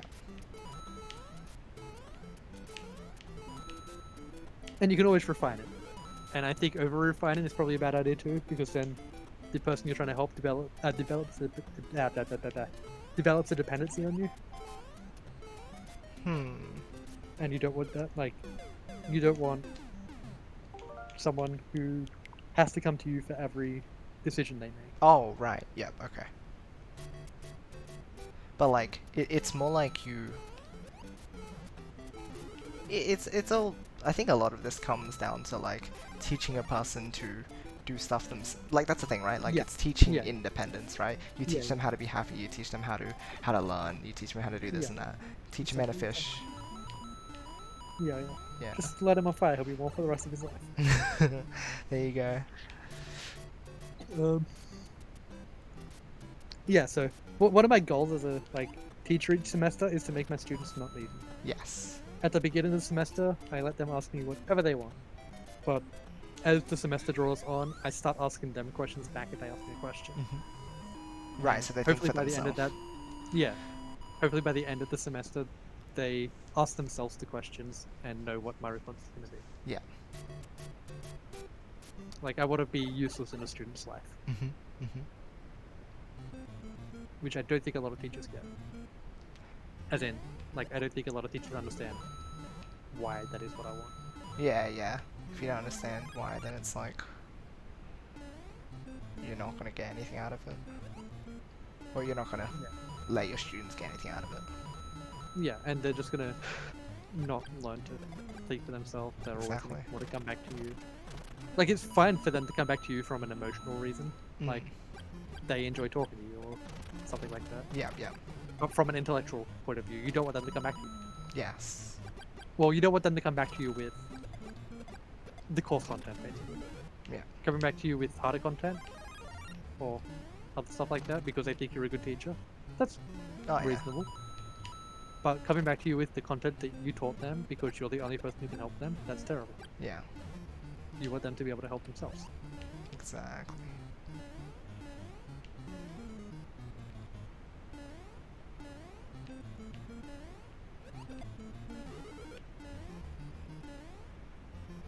I think when we were doing stuff, maybe first semester last year, me and you, in the mass realm of things, Yeah. I asked the question a few times, what does this mean? What does that mean? And I think if teachers asked that a lot more, then things would be a lot better in the world in terms of education. Like, people would be much more intelligent. Oh yeah, that's As in- really what it is, right? Because you're teaching yourself. It's the whole like Yeah, if you yeah. teach someone else something, you're gonna get better at it yourself because you've explained it in your own words. Yeah, that too. But Yeah. more of just getting students, in particular maths, Yeah. because that's where I have specialized. I can probably do okay at teaching English at this point. But yeah, maths I know I can teach okay. Just asking students what any particular sentence they write down means and getting them to explain it back again. And then asking for clarifying questions on keywords. So if they're trying to show that a derivative doesn't exist, ask them what a derivative means if they don't understand at all. Yeah. Then they'll hopefully write down the limit definition of a derivative. And then you ask them, what does that limit mean then? And then hopefully that leads them to saying some kind of epsilon delta definition. Or maybe something about a diagram. I'll be happy with either. There's some epsilon delta thing or a diagram of what's going on. And if they can get to either of those, hopefully that's been enough of a hint to them on how to get started. And then hopefully the next question they ask me is, alright, I've got all these ideas, how do I formulate them into a more coherent sentence or structured proof or something? Yeah. Which is a much harder question to answer. Oh, certainly, but it's like building up to that point. That Yeah, anyway. yeah. That like, and that's how you get there. Yeah, and not to like hammer on what Hambota and I talked about last night off stream. Like, it was nothing too personal. I don't think he was. Oh paying yeah. attention. Yeah. What was I saying?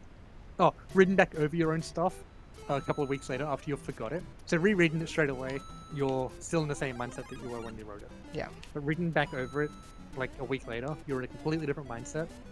and you're going to pick up on things that are just horrible about it. Things that are jarring to read. Yeah.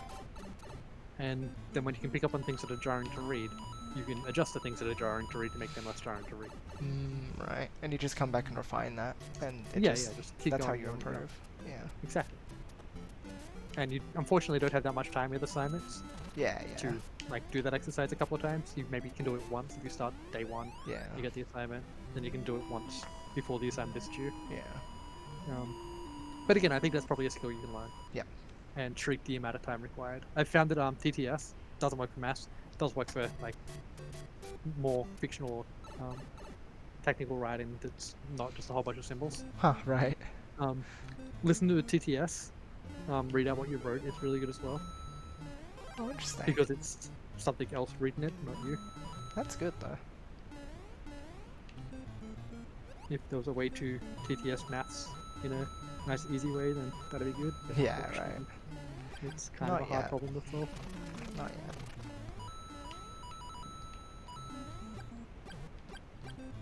We pause maths. Hmm. Because like if I say 1 plus x squared and 1 plus x all squared, they mean totally different things. Yeah, exactly. No, it's And you know hard to exactly keep what your I'm mind to it though. Yeah, When yeah. it becomes long, complete. Yeah. I get what you mean. Mm, I think that answers the question though, hey? And more.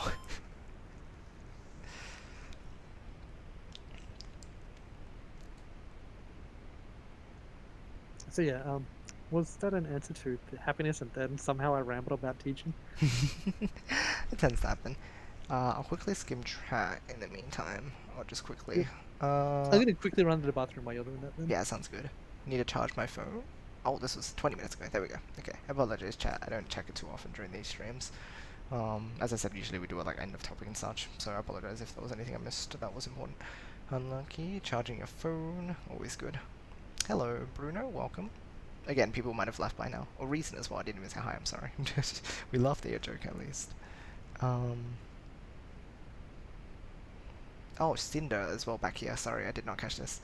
My philosophy of learning new things is just learning the optimal way of learning and then ignoring it and brute force. Right? You learn that and you're like, nah. That's okay. Maybe another time. Okay, hold on. Let me keep scrolling. With this topic, yeah, I apologize, Grass. I know for you it's a bit of a muddy territory, but I'm hoping that like I don't want to attack you with it, but it's more like kind of just get the thoughts rolling in case like you might not be in the right mindset to approach it just yet, and that's okay. And again, I apologize if it is a bit iffy, but for other people as well, I think it's it's good to open your mind to these sorts of things when you're ready for it. Let's see, heavily apply. There's point of very confused with fundamental elements. Don't know what to interpret or feel. Right. Of your own feelings. And I think that's one big thing that I'm trying to crack down on. Like, the reason I ask these questions is, like, how... A lot of the reason I ask these things isn't even for myself, I think. It's sort of like, I want to learn more about how people work so that I can help them, right? It's sort of like, I want to become a psychologist. Down the line, maybe. Hello. Welcome back. But yeah, it's just talking about these things helps me also develop my thoughts on it so I can help people better. Or again, like maybe for you guys it can be beneficial too. It just depends.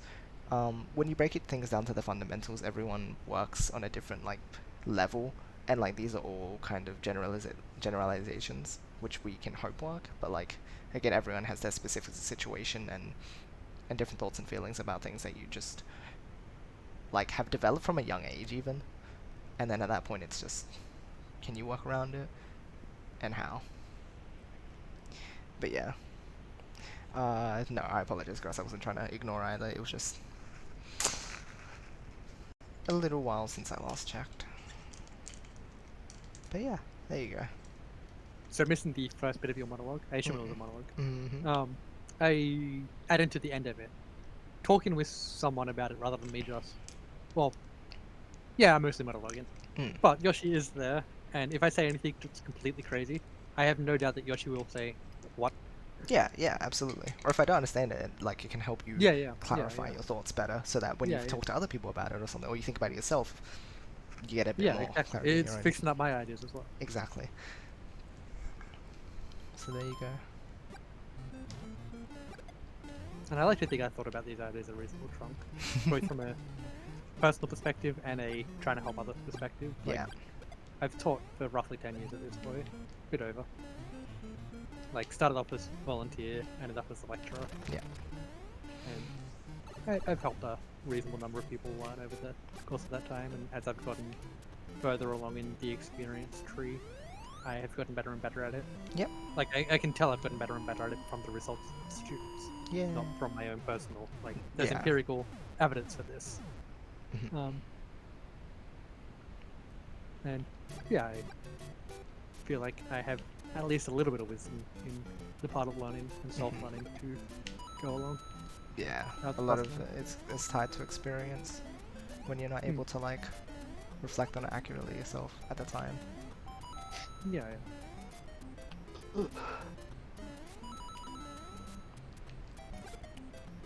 and telling someone else about it allows me to correct my own ideas if someone else opposes it. Exactly.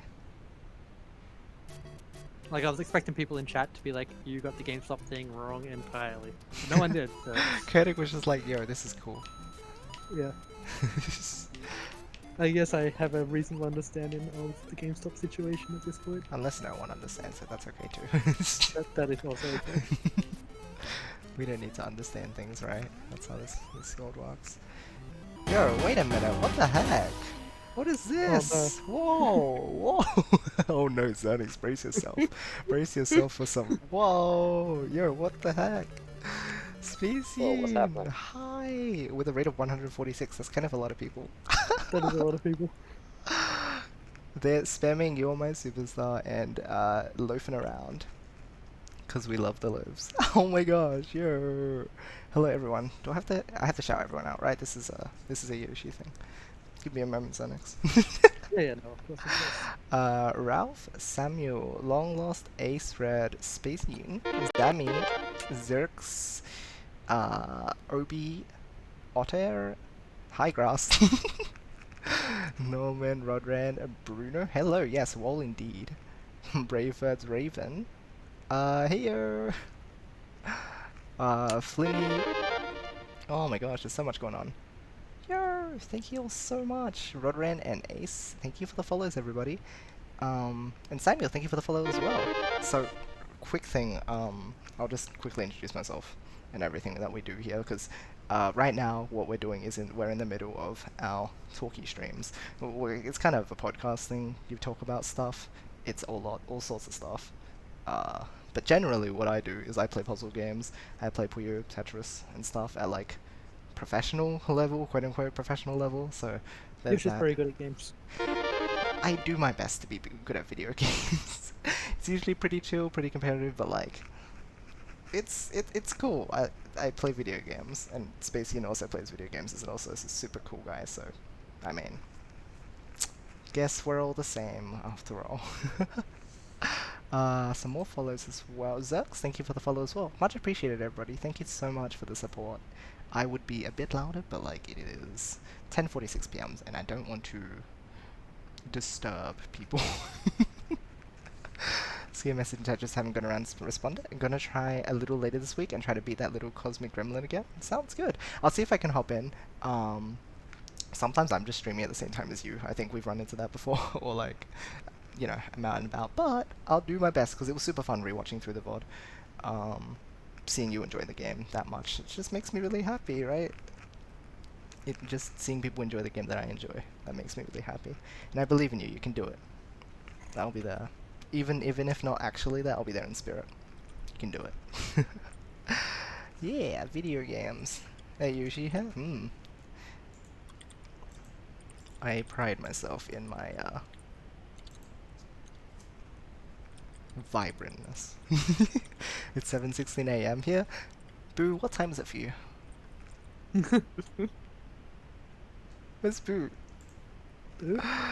Oh man, I don't get to hear what time it is. Anyhow, don't worry, we have someone else in here who's also like up at funny times. No worries, parallel don't schedules and know. all that. It's cool though. Well, you're fine because you're like half an hour off me, which is not normal for Yeah, people in my That's what you're streams. talking about. Oh right, you're talking about Boo still. Yeah, or like people yeah, boo, and then people in my I was like, streams. it's not that weird for me. But No, yeah, you're right. most people in my streams are up at like 5 a.m. or something. You guys are Yeah, very yeah. bad. But Most of your viewers are on the other side of the world. it's true, but I'm glad I can be there for them in their times of potential. I don't know if Not you would say sleeping? yeah, yeah. I mean, if you can't sleep, Insomnia? it's fine. It's like I'll be your friend. Video games are pretty pog. What happened to everyone? Who knows? But there's that. Everyone just died. Rip. Want to stick around for longer? Hardly able to stay awake. I'll leave with a follow and hopefully I can tune in another time. Thank you so much. That means a lot to me. Like, knowing people have the motive to return. Not that I want to force down on anyone, but it's sort of like, you know, it's heartwarming. It's very nice. Hopefully you sleep well though. Have a wonderful night. Zami and Brave Birds, thank you for the follows as well. Let's see. More chat. Sakura gives 4:18 a.m. Yeah, 5:18. Look, literally not even different for you. It's not any different. This is life. Keep waking up, so here I am. Where even is that? There it is. Who? Where even is Oh, like where? Where is 6 it? Like... hours in front of me? No, yeah, it's always weird to think that people are like almost literally a whole day behind you, right? And we're not even like plus 15 or something. We're just plus Yeah, we're plus 10. plus 10.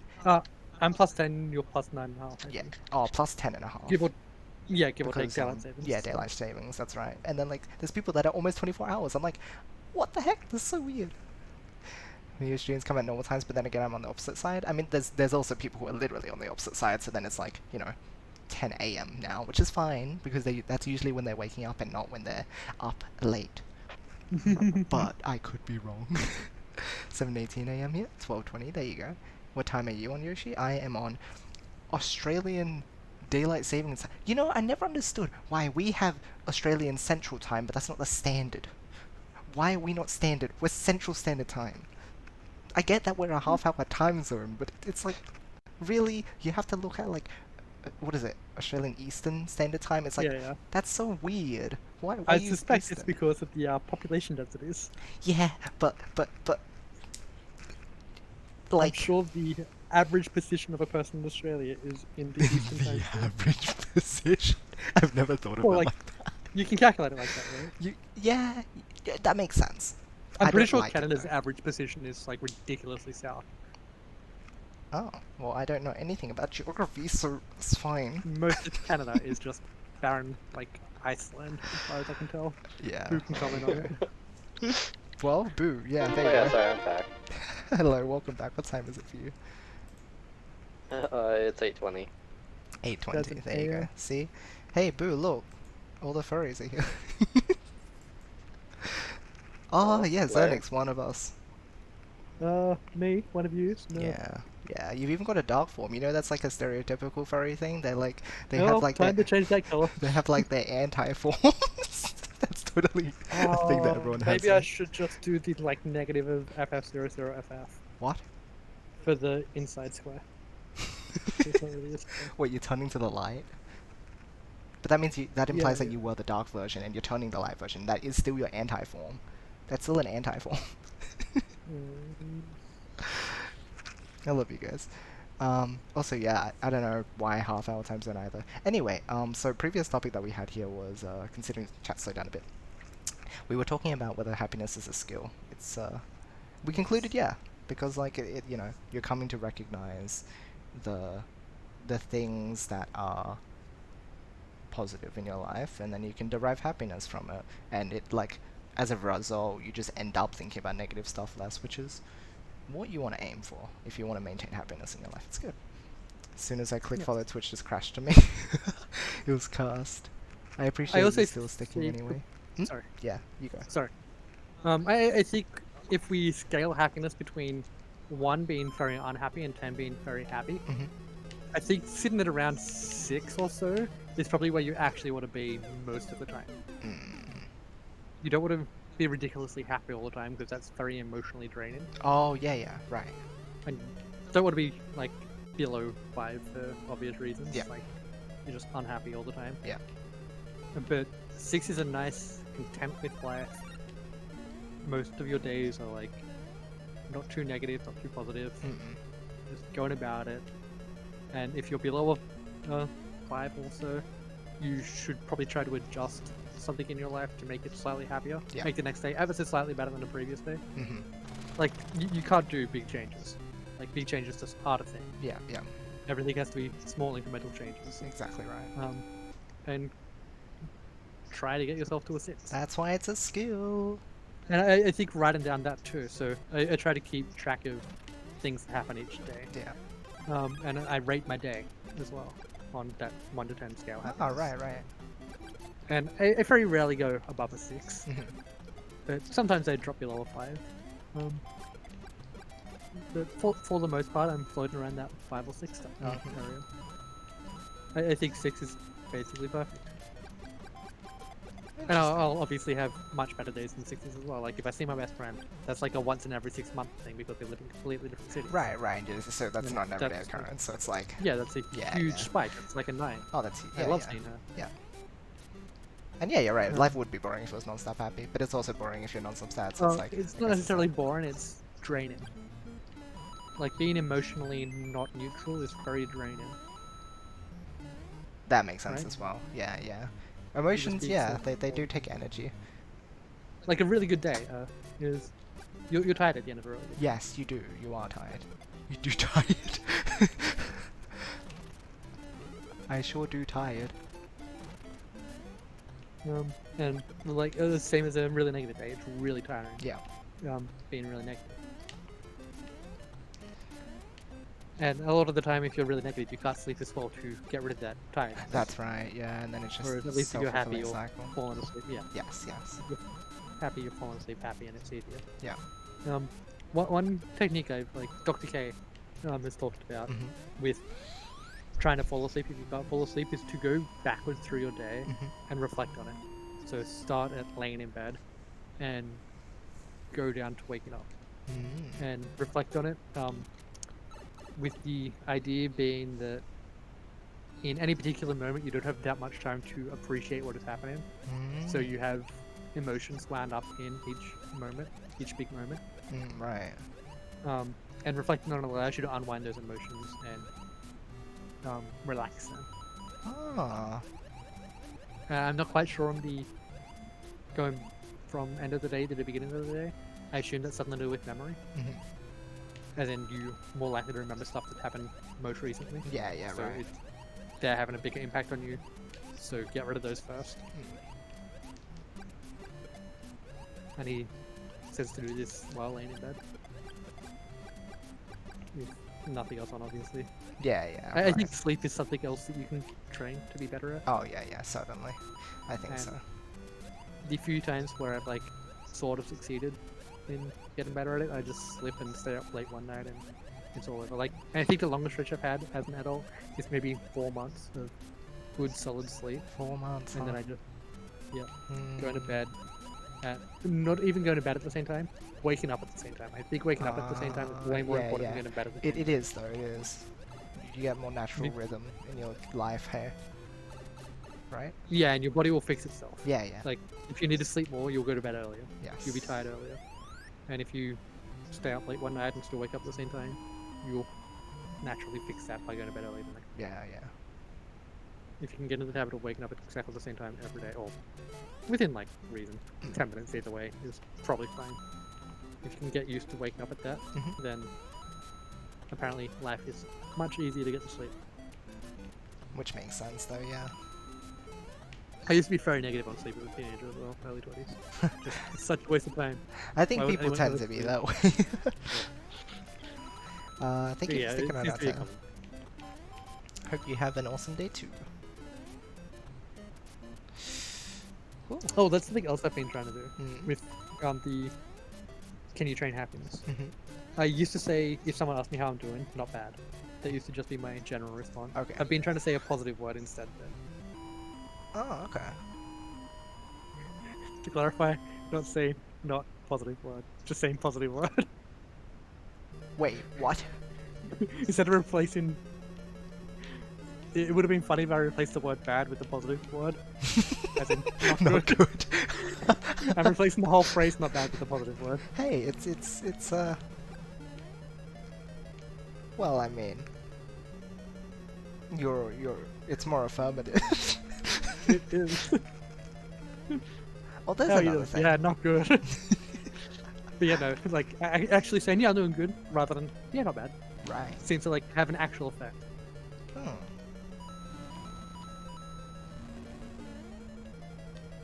Suppose you come All to this is believe them. super hard to measure though. Yeah, yeah. Yeah, yeah. None of this is That's right. measurable, really. A bit of fake it till you make it kind of thing. Yeah, yeah. I think that's totally a real thing. As long as you're being honest with yourself when it comes push comes to shove. Yeah, yeah, that's right. Like if someone asks you how you're doing in a genuine, non-small talk way, be honest there. Like if you're not doing well and someone like close to you genuinely asks you, say I'm not doing well. Exactly. But if some stranger or some cashier or someone asks you how you doing, and you say yeah I'm not doing well, blah blah blah blah blah, that's not good. That's not what yeah, that's anyone wants not to hear. good. There you go. That's when you keep it to But yourself. saying yeah I'm doing great is way better. Yeah, that's a huge thing. Like even for them, it might help them like Yeah, yeah. feel a bit better about their stuff. I'm 'Cause- doing great, smiling at them. yeah, right. The amount of times that they'd get the whole "oh, I'm all right" thing is like it's just Yeah, like yeah, yeah. you know, spice it up a little for them. Yeah. Have a good night, Ace Red. That's much appreciated.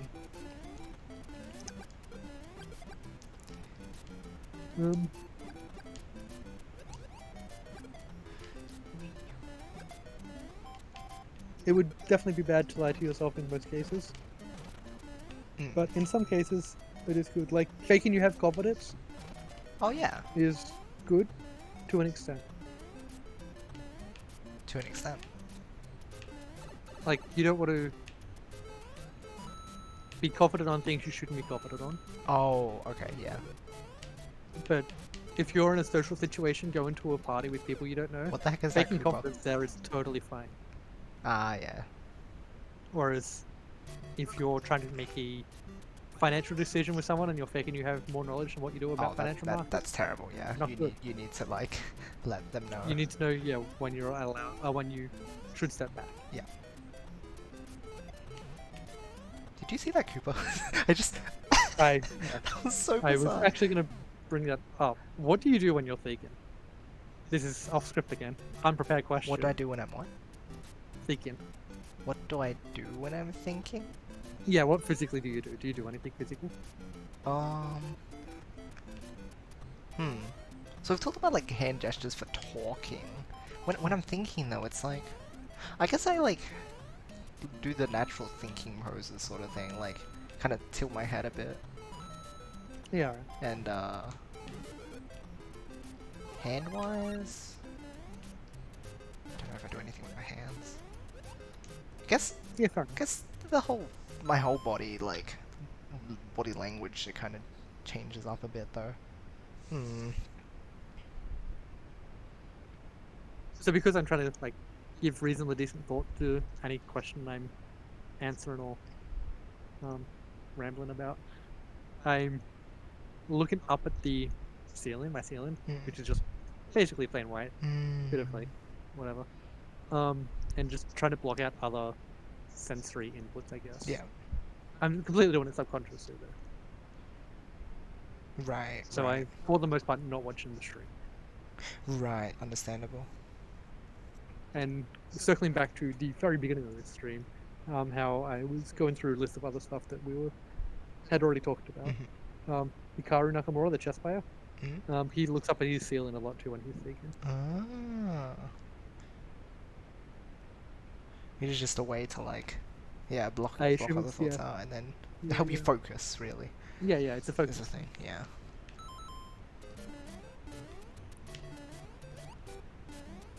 I guess that's what it is as well. Like when I do these sort of like do certain things with my body, it helps draw attention to. I don't know what it is exactly. Like, what is it about? I guess that would be a psychology thing, right? Like, the way that you use your body to help your mind process things.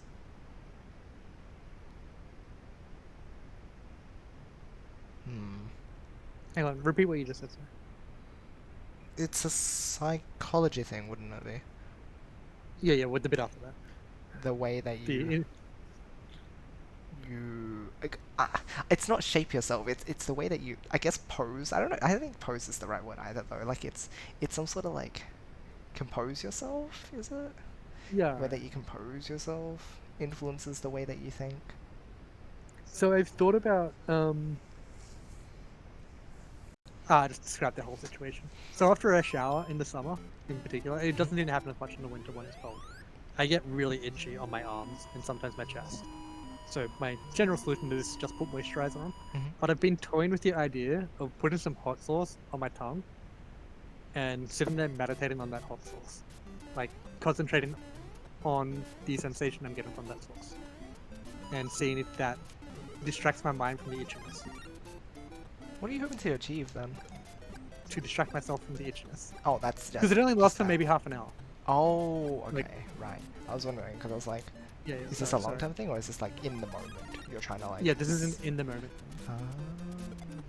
Because I am generally fine with hot sauce. Like I can feel the heat, but it doesn't destroy me or anything. Like Yeah. Some people get destroyed by hot sauces. Yeah, yeah. Like yeah. So yeah, I've been contemplating how meditation with that would go, but haven't actually Interesting. tried it yet. Okay, that's a thought. Just more of the same kind of focus in your attention somewhere. Yeah, yeah. Okay, that makes sense. It is one thing, definitely. You're If I play around with it, I'll let you know the results. yeah, definitely.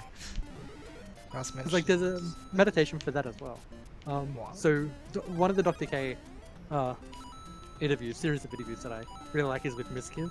He has ADHD, and at the end of his first session, I think it is. So Dr. K gives a meditation practice at the end of almost all these conversations. Yeah. At the end of Miskiv's first one, I think it was, he gave a meditation for concentrating the mind Mhm. on one particular task and ignoring everything else, Mhm. which I thought was really interesting. Just that was a thing he could do, and now I'm like thinking about other ways to do that, to focus the mind on one particular task. And I think hot sauce will be enough of a thing to do that, Right. and it's relatively cheap. Yeah. There you go. Grass mentions be better though to lie to yourself. I think it's No, sort that of was my thing with the overconfidence earlier. yeah, right. So I think in some cases it's fine to lie to yourself as long as you can acknowledge when it's not okay to lie to yourself. Yeah, yeah. It's a balance thing. Yeah.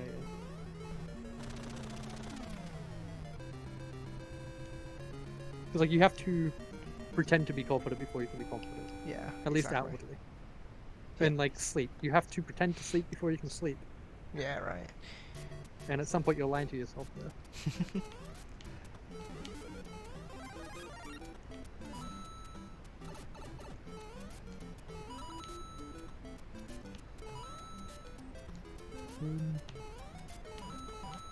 Did I have anything else on? No. I don't know if I did. I added 2 questions as well while what was happening. Golly. One was one that I had earlier today. I just forgot to write down. Oh, nice. The other, I don't know if I've actually tackled it before. So have we talked about elitism in things? No. And okay, cool. So there seems to be a general trend among basically any skill-based thing, where the people who are just below elite level are very obnoxious and say you're a noob and stuff like that. Mhm. Whereas the super elites in the sport, the people right at the top of the game, are very welcoming to new players. Hmm. I don't really know where I'm going with this. I guess is that attitude something that's holding people back? Because it really does seem like it's basically no one at that super elite level who has that attitude. It's. In almost anything that I know, like it's not in bowling, it's not in tennis, it's not in esports as far as I can tell from the ones I follow. Like it's not in Dota. It may be in others. Do you it's not in Tetris, really.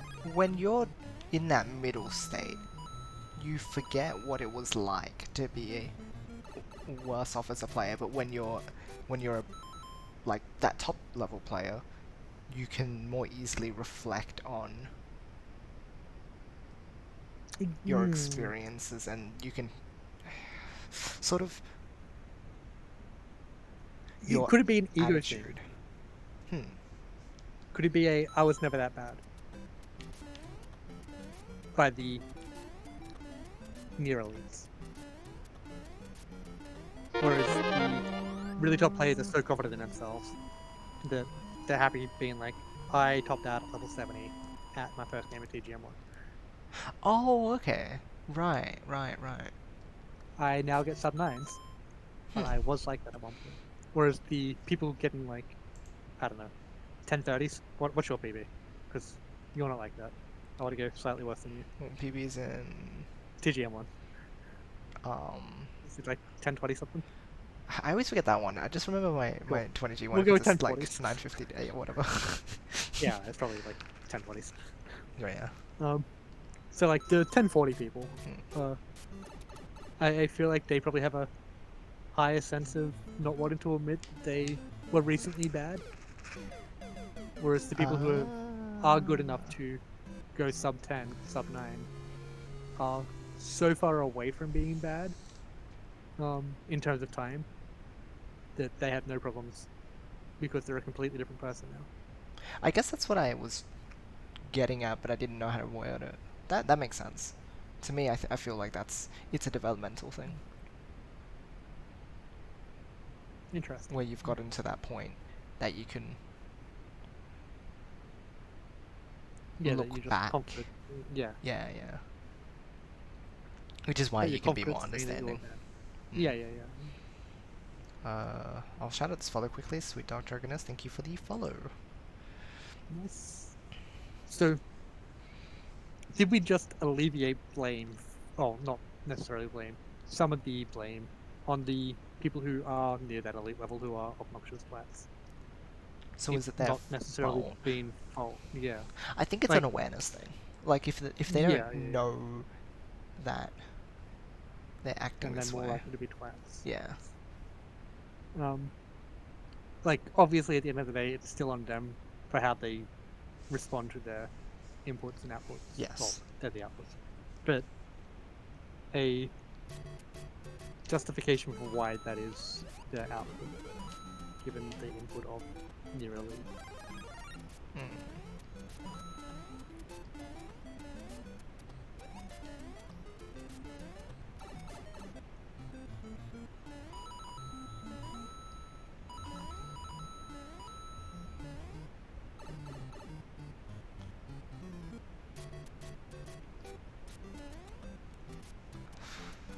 I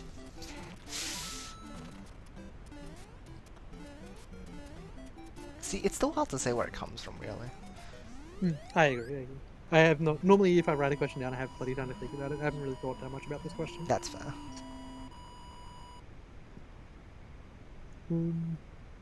But I think it's an interesting topic. Because, like, do you follow tennis at all? No. I was just gonna be like, Bernard Tomic is a twat. He's also near the elite level. Okay. Well then. I guess there are just some people who are like, they have an hour perspective on a lot of things anyway, and that's just kind of how they treat things in general. But like, we're looking for a generalization, right?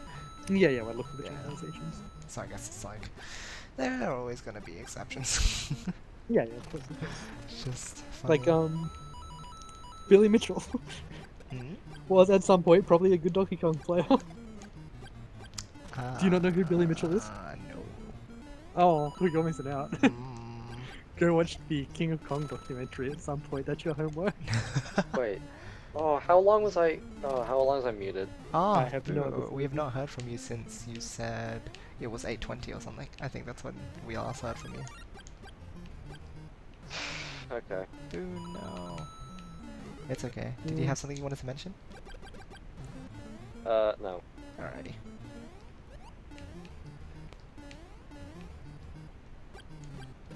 Yeah, Billy Mitchell is definitely a character. Alrighty. Noted.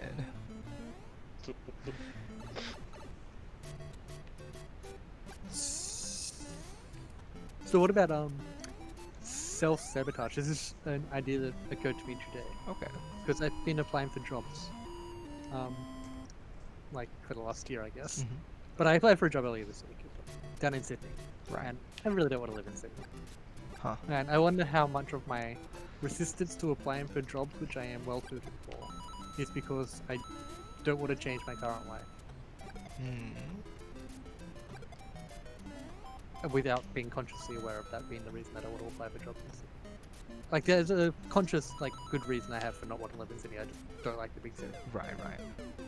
I think it's loud, and I don't think the people there are particularly friendly Right. in general.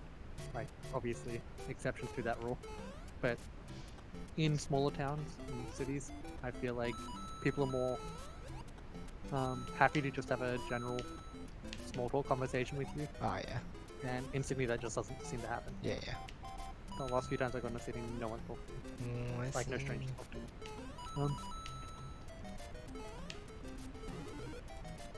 Yeah, I just don't like Sydney. Fair Um, enough. But yeah, I wonder how much of it is a self-sabotage on not wanting to change my current lifestyle in terms of I live a fairly relaxed lifestyle. Right. A lot of my friends that close by, I always have your streams to go to if I want to like catch up with another Tetris player. Mm. And moving to Sydney for a tech job will chew up a bunch of my time. Yeah. Will move me away from most of my friends. I will move close to my best friend. Like, we'll see each other a lot more. Right. Which would probably be the only positive besides actually getting the job as well. Yeah. And I wonder how much of me not applying for jobs down in Sydney, which I am also doing for it just because I don't want to change the status quo I have. I mean, when it comes to change in general, it's a pretty big deal here. I It mean, is. even very subconsciously, it's sort of like it's hard to pull away from what you have, and even now, like maybe you don't recognize even what good can come out of it. Do you think? Yeah, I suspect so. Like, this goes back to all the way back to that message I said to MHL years ago about being surprised about how much I got out of Tetris. Right. I'm sure I've read it to you at some point. If not, I can read it out again. I don't know. Hang on, let me see if I have it in notes somewhere, because at some point I did. Right. Wendy Boone, thank you for the follow. Much appreciated. And hello, Kevin. Oh, it's pretty long. Oh boy. Ah, it's not fun. Alright, so... as for the question, what are you not doing or giving up by taking this time for self-realization? I don't think I'm ever going to have any hope of thinking about an answer to that. I've learned so much from Tetris that I wasn't even aware I'd be learning going in. I was a trouble student all the way through school, from as early as I remember to finishing undergrad. I was lazy unless it interested me. If I wasn't interested, I didn't put in effort. And days where I didn't want to do anything, I didn't. But Tetris taught me to do things every day, even if it's only 20 minutes to do it. I've learned so much about discipline I didn't think I'd get. I've learned so much about how to learn as well. It's put a path in front of me that has made me a lot more curious about things I'd otherwise dismiss, like psychology. I don't know how it's been in your experience, but as a math student, I've been in an environment for over a decade now where the soft sciences are looked down upon a lot as a total waste of time. Despite the people I'm around, I don't hold that point of view anymore, and I seek out psychology-related people to listen. Seek out psychology-related people to listen to. Tetris has also given me confidence I've never had in my life, something I really enjoy, and I talk about it to people I've just met a lot. I've got the confidence to not care if they don't like the game. I can always go talk to someone else about it. I've grown to not be ashamed of what I enjoy, be it Tetris, math, bowling, cooking, or any other activity I come across in the future. And there's surely a whole host more that I've got from Tetris that isn't on my mind at the moment. So superficially, I know what I'm missing out on with something like knitting. I'm not making scarves and beanies, but I have no idea what I'm missing beyond that surface level stuff that makes me grow as a person. So, like, where do we start with that? It's just the base Well, level what am I- experiences yeah, what that am you I- can't really. Yeah. What am You I never missing? know, What do yeah. I not know I'm missing by not moving to Sydney? Yeah. And so, like, Yeah, I have no idea. I know what I'll be giving up. yes, I that's guess right. that's it.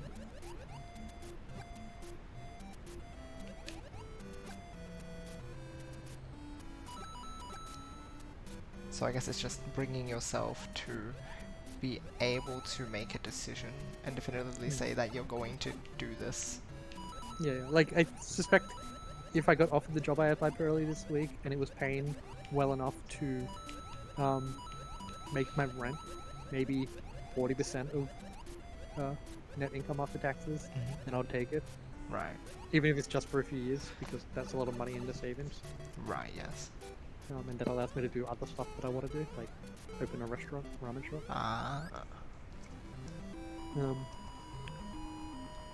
But yeah, there's a lot to give up, and I wonder how much I've subconsciously been self-sabotaging myself for like a year.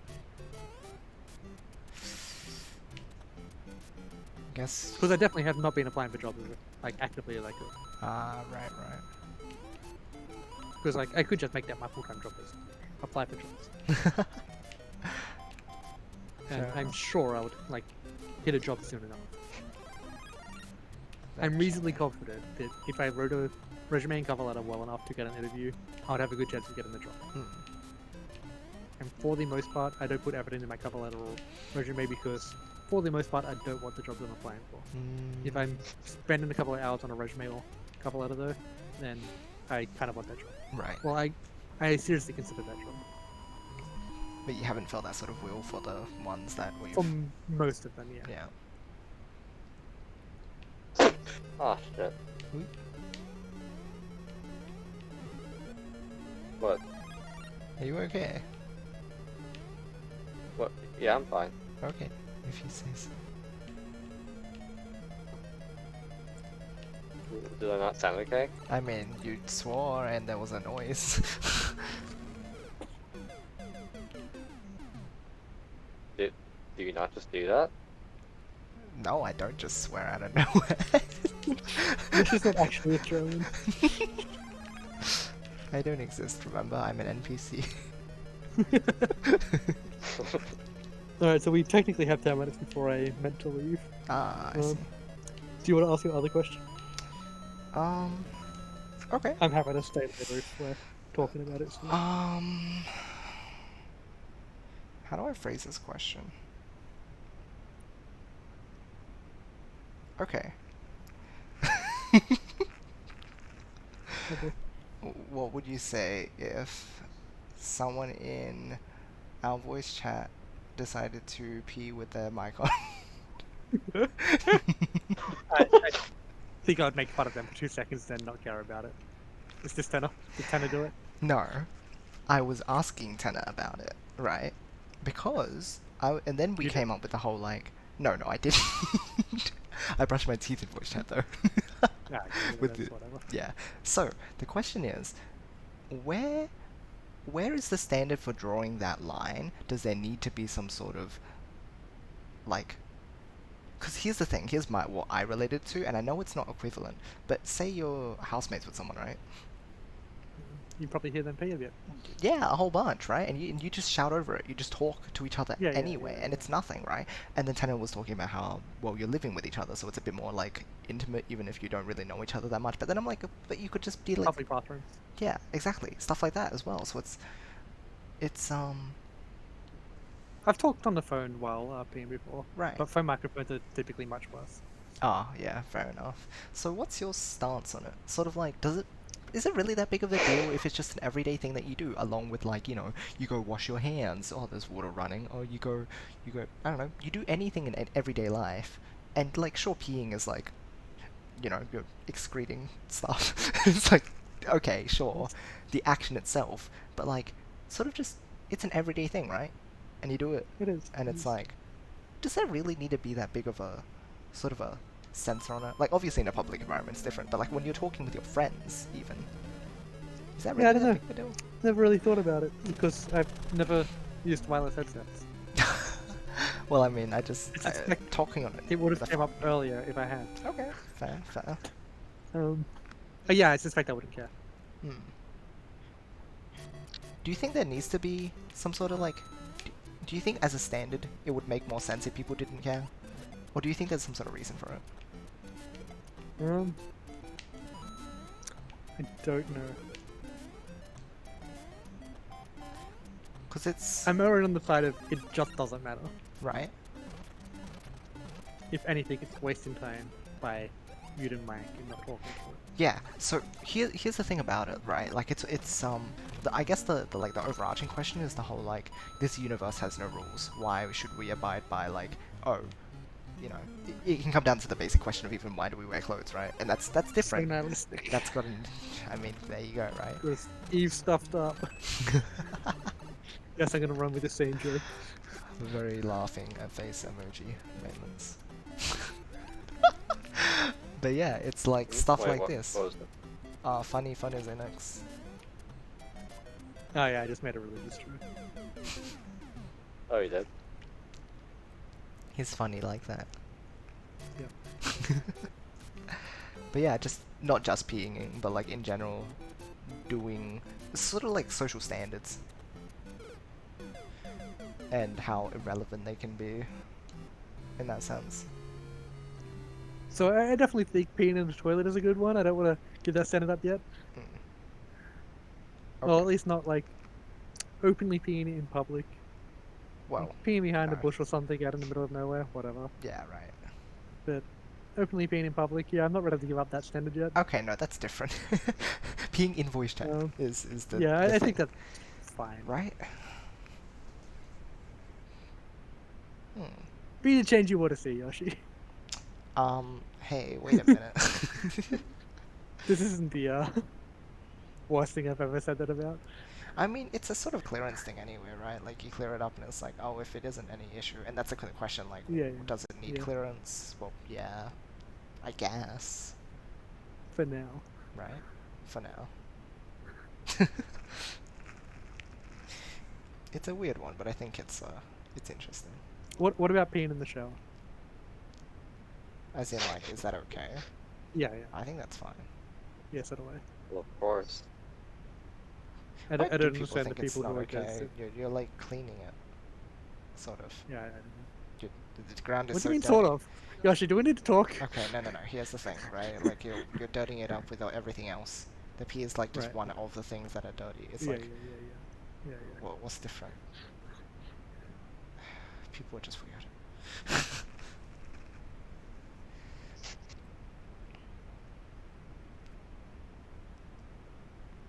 Maybe it stems from like peeing in the bath. That I definitely think is like a bit more gross, but if there's enough water, like it's pretty diluted anyway, right? I wasn't gonna agree with that. I was gonna say maybe that's why people don't want to pee in the shower, but alright. Yeah, you know, I know, but like, there's definitely people who have no problem peeing in the swimming pool, right? Okay, but that's because the swimming pool's so dirty anyway. You just know what you're getting yourself into, right? Whereas when you're in the bath, you're like, oh, I'm going to get clean. I do not want to pee in it. But there's still like, you don't like perfectly clean the bath every time you get into it. No. There's still dirt there. What's the like limit? Like if you have a big bath with a lot of water in it, like that's pretty diluted pee. I guess. I guess it depends on the size of the bath, hey?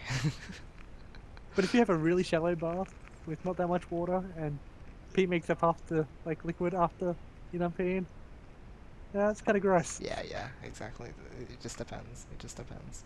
But if it like makes up 1/10,000th of the liquid, is that acceptable? Well, no, that's fine then. 1/10,000th. What about like 1/1000th? how? Maybe like if it makes up like 5%. So 1/20th. Wow. If it's visible, right? Because like at that point you can kind of see the change in color, right? Like this is so science, guys. I swear this is science. I guess. I don't know. I just wouldn't do it. Yeah, no, I'm not pro peeing in the bath, just for the record. Right. It's just sort of like it's again for science. To clarify, we have 78 people in chat still listening to us talk about peeing in the bath. I hope you're all enjoying yourselves. Go back and watch the early half of the VOD. Or watch me play other games and stuff. Well, that too. But there was like actual useful information in the early half of this. Oh yeah, I think all the stuff we discussed there is actually it's nice to be able to do both. it's Yeah, nice yeah, to I be agree. stupid. But we're definitely not ending on that. I'm gonna ask another question. All right. What do you think has had the biggest influence on you in the last 5 years of your life? Big what thing? What has? So it could be a person, could be a thing, Oh my gosh, could be just it's like the Yoshi. quote or something. oui. That's your answer, dude? Or you're Yep. trying to get Yoshi's attention? Yeah, fair. Aw. Is that a good thing or a bad thing? Yeah, I don't know. Questionable given our Uh, recent topics of conversation. Wait, what? Is me being an influence a good thing or a bad thing? So why is Yoshi such a big influence on you, Boo? I don't know. Now I don't feel like shit every day. That is good. What is it that, like, you get out of me, I guess, would be the question. Yeah, yeah. Because if you can find what makes you feel not like shit from Yoshi, you can find that thing in other things too, hopefully. Like you can seek out other things like that. Hmm. Well, it's not like just being around him. It's just like this kind of stuff that, like even kind of the stuff that you guys talked about earlier. I think. I don't know. I'm not smart. Boo, you don't need to be smart to talk to us about things. So the seeking out. What exactly would it be? Is it the vibes? I like to think I can give people good Like you vibes. generally are a positive person. Right. So is that like what you get out of it, Boo? Do you think? Is that sort of thing? Is it my mindset that helps you? Maybe. I guess. Hmm. I don't know how I'd put it. That's alright. You can get more time to think about it if you want to. What has had that much of an influence on me?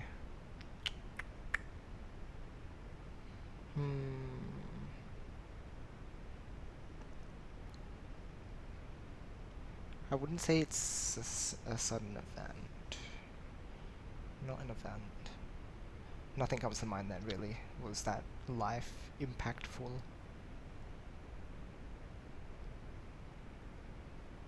Starting Fair enough. streaming, I guess? Yeah.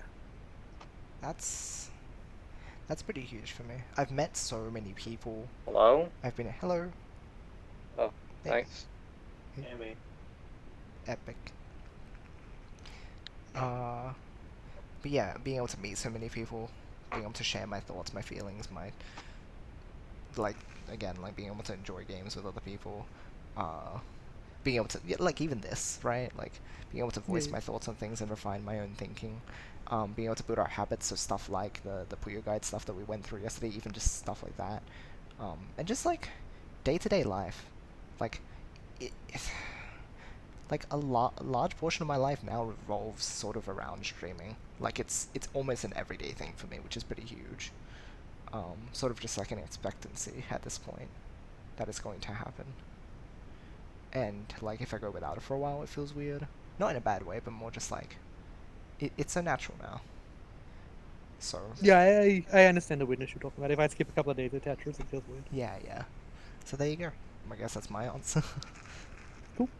So I think superficially my answer is Tetris. I think if I dig into it a bit though, it's actually the knowledge I've got from that has made me like Tetris made me go and read about other stuff. Yeah. So I think the biggest kind of mantra that I've pulled from the last 5 years is to do something every day if you want to get better at it. Yeah. And it makes sense to do every day. So like exercising the same set of muscles every day is not good because you need to let them rest. So it doesn't make sense. Yes. But playing Tetris every day is something I can do. Yes. So I think that kind of mantra of if you miss one day, you can tell you've missed one day. If you miss two, the people watching you, like the other people at around your level who are watching you, can tell you've missed a day. Yeah. And then after day 3, basically everyone can tell that you're not playing as well as or doing the activity as well as you normally do. So that's the whole big thing that you've gotten out of it. Yeah, I think that's been the biggest thing I've like realized over the last 5 years or so. So exciting.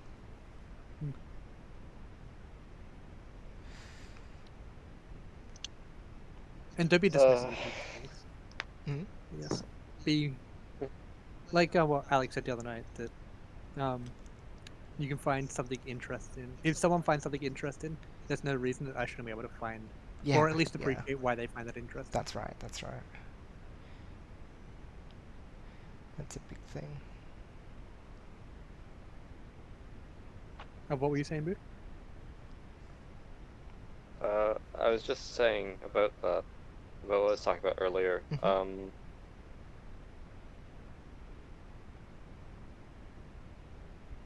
Now I forget. That's okay. Words are hard. Cat on keyboard, that's always fun. I think Tetris has also given me the ability to be happy with failing and like looking like an idiot. Oh, that's good then, yeah. Although that may have came from teaching as well. I guess a combination of everything always helps. Yeah, just stuffing up the Actress algorithm over and over and over. Like, not the algorithm itself, just numerics in it, doing it on the board in front of students year Ah, after yeah. year. Just like, yeah, I'm gonna make a mistake. Just accept it, guys. Yep, yep. Again, it just has no influence in your life eventually. Yeah, yeah, yeah. Like, It's just it whatever. literally doesn't matter 3 minutes later. Yeah, exactly right. A lot of anxiety sort of stuff as well. Mm. From anything. It's like, you mess up once in a conversation, they're never going to remember it again. Yeah, yeah. But like, exactly. overcoming that, like, being able to ingrain that thought in your mind is what's difficult. Yeah, yeah. Yeah.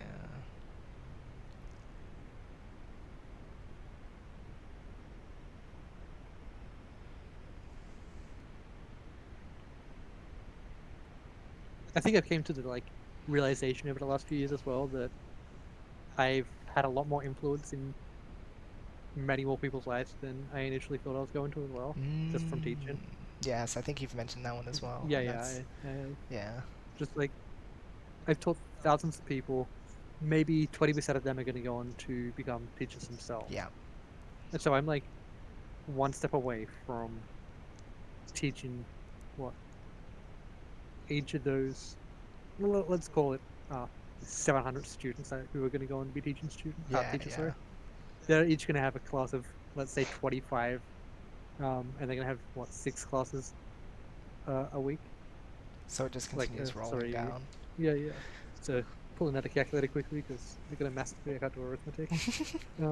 Let's conservatively say 700 students who go on to be teachers. Mhm. Multiply that by 25 students in each classroom. Multiply that by 6. Mm. So in a year, they'll have 100-ish thousand students together. Right. It's huge. I'm sure there's going to be some overlap. So let's round it down to like 80,000. 80,000 unique students that in high school that I am one step away from directly influencing. What a wild Each thought. year, like then some of those students will leave each year, and then there'll be new students each year. Right.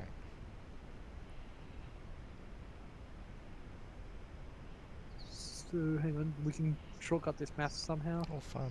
Let's call it a multiplication. What's the average starting teacher's age? Like 21, and they'll retire at like 65. 65 minus 21. Oh my gosh. Let's call that 40. Let's call that 42. So it's easy. It's 6 years of high school education in Australia.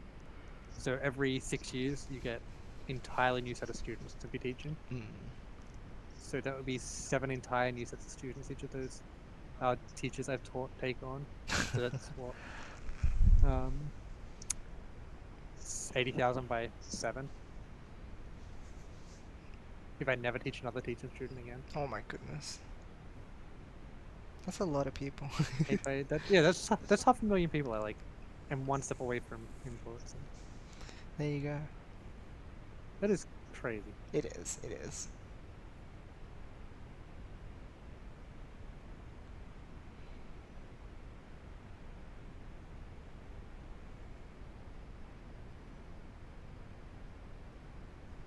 And then the like 2 steps away is just who knows how to get Yeah, big it that. gets Just, huge like, at that point. yeah.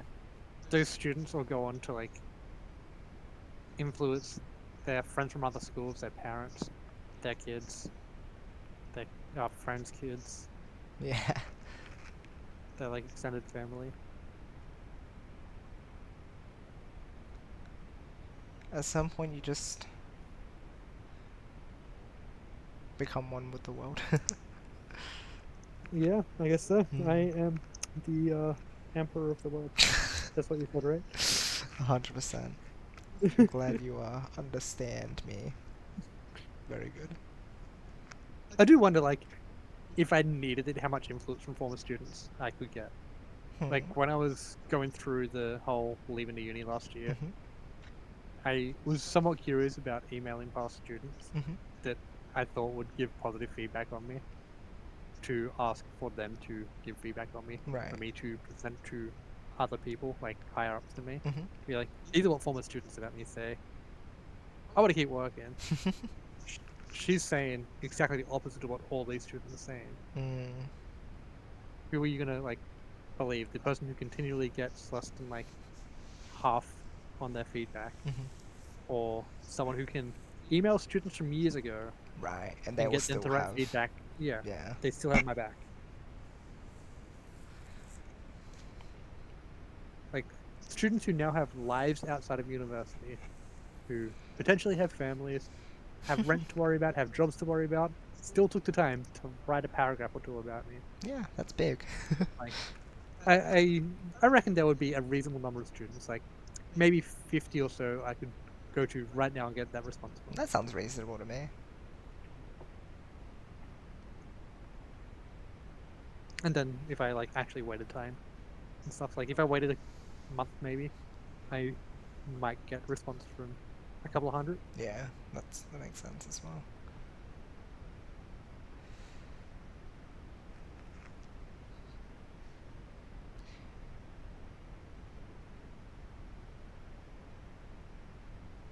I do definitely think my like best attribute as a teacher was the ability to build a rapport with the students though. Yeah, right. Because I They. definitely wasn't the most technically sound person. Like I'm not technically sound. Like I am perfectly qualified in my knowledge to be teaching. But But like. there's people who can just make a note of just the crazy things that I would never even think of Yeah, yeah. to help with understanding. But I can get a student within a week to come up to me and ask a dumb question, which I'll never ask another teacher. Like just a lecture and a tutorial, and I've got them. Exactly. And that feels like a very undervalued thing in mathematics and computer science departments. Well, At just least gotta do it's what not you can like do. encouraged. At least, yeah, it's not encouraged. At least Yeah. I've had one other person acknowledge how like good it is and how he's surprised that it's actually possible to get a student to yell and swear at me from like across a walkway kind of thing. Like Yeah. asking if I've marked stuff yet Mhm. and having no problem swearing at me. Right. Just yeah, being themselves. It's good. Anyway, I should be in bed. Completely fair. I should be off very soon too, so there you go. Yeah, yes. Yeah. I should like Hmm? if you're comfortable with it, I should think of like religious questions I actually have and ask you questions about religion. I wouldn't mind If you're not answering. comfortable with it, No, I'm that's totally fine with it. I'm totally cool. down.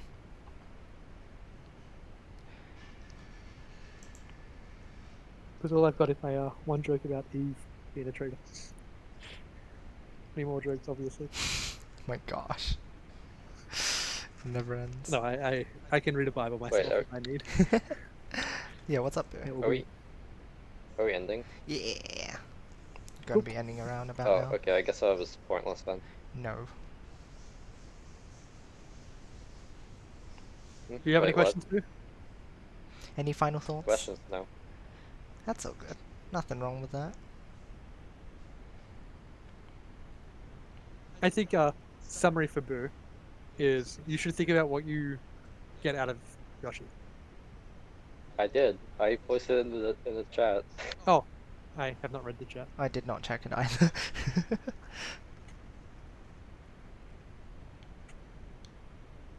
Well, at least I thought of something. There you go. Yeah, that's a pretty good thing Yoshi does offer. I appreciate that.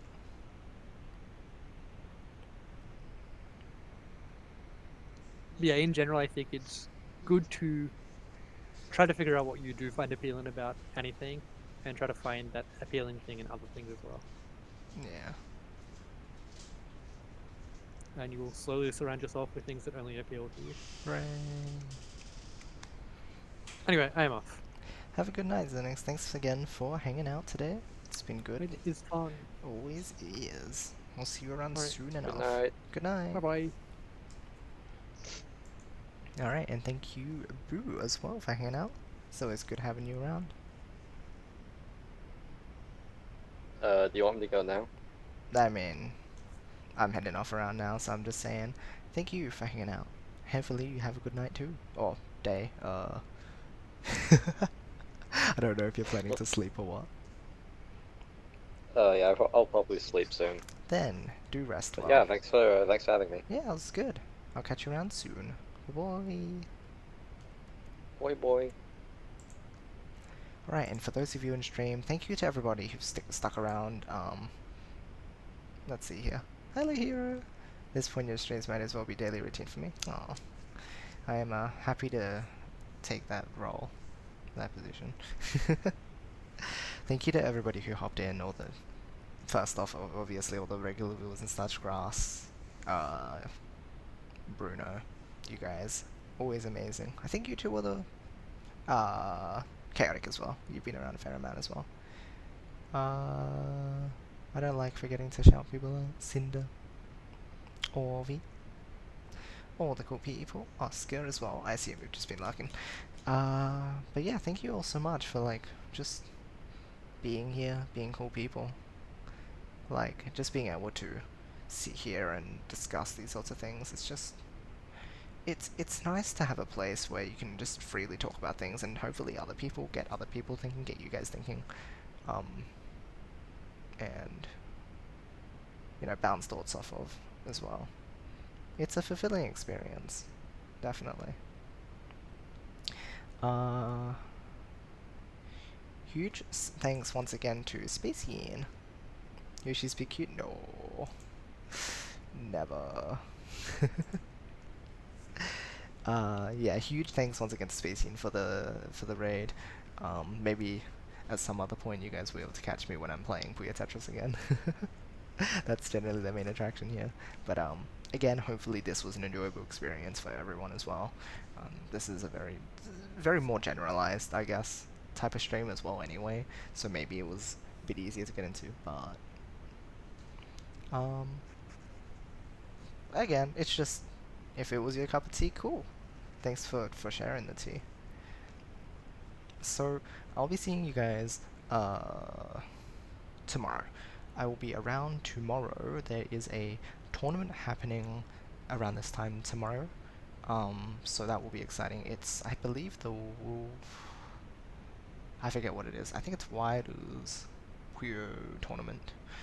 So that will be fun. We'll probably play some ranked beforehand.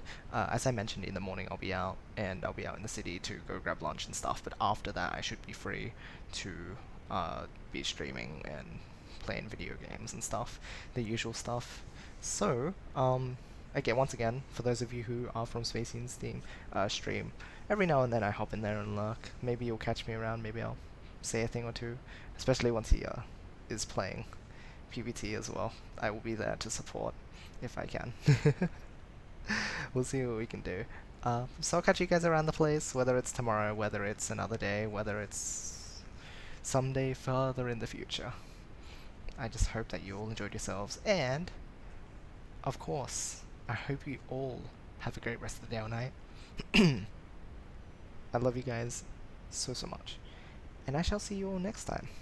After I find someone to raid, let me quickly see if there's anyone that I can hand you guys over to. Otherwise I'm gonna cry. Man, no one's playing like PPT2 or Puyo Champions or anything.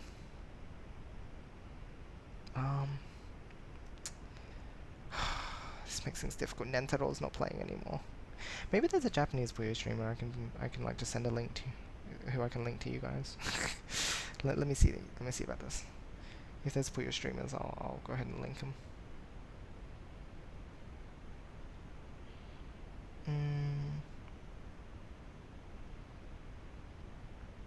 Just Amamiya, I guess. If you want to see someone who's like extremely good at Tetris, you can watch him. He's kind of really good. Yeah, let me copy his link.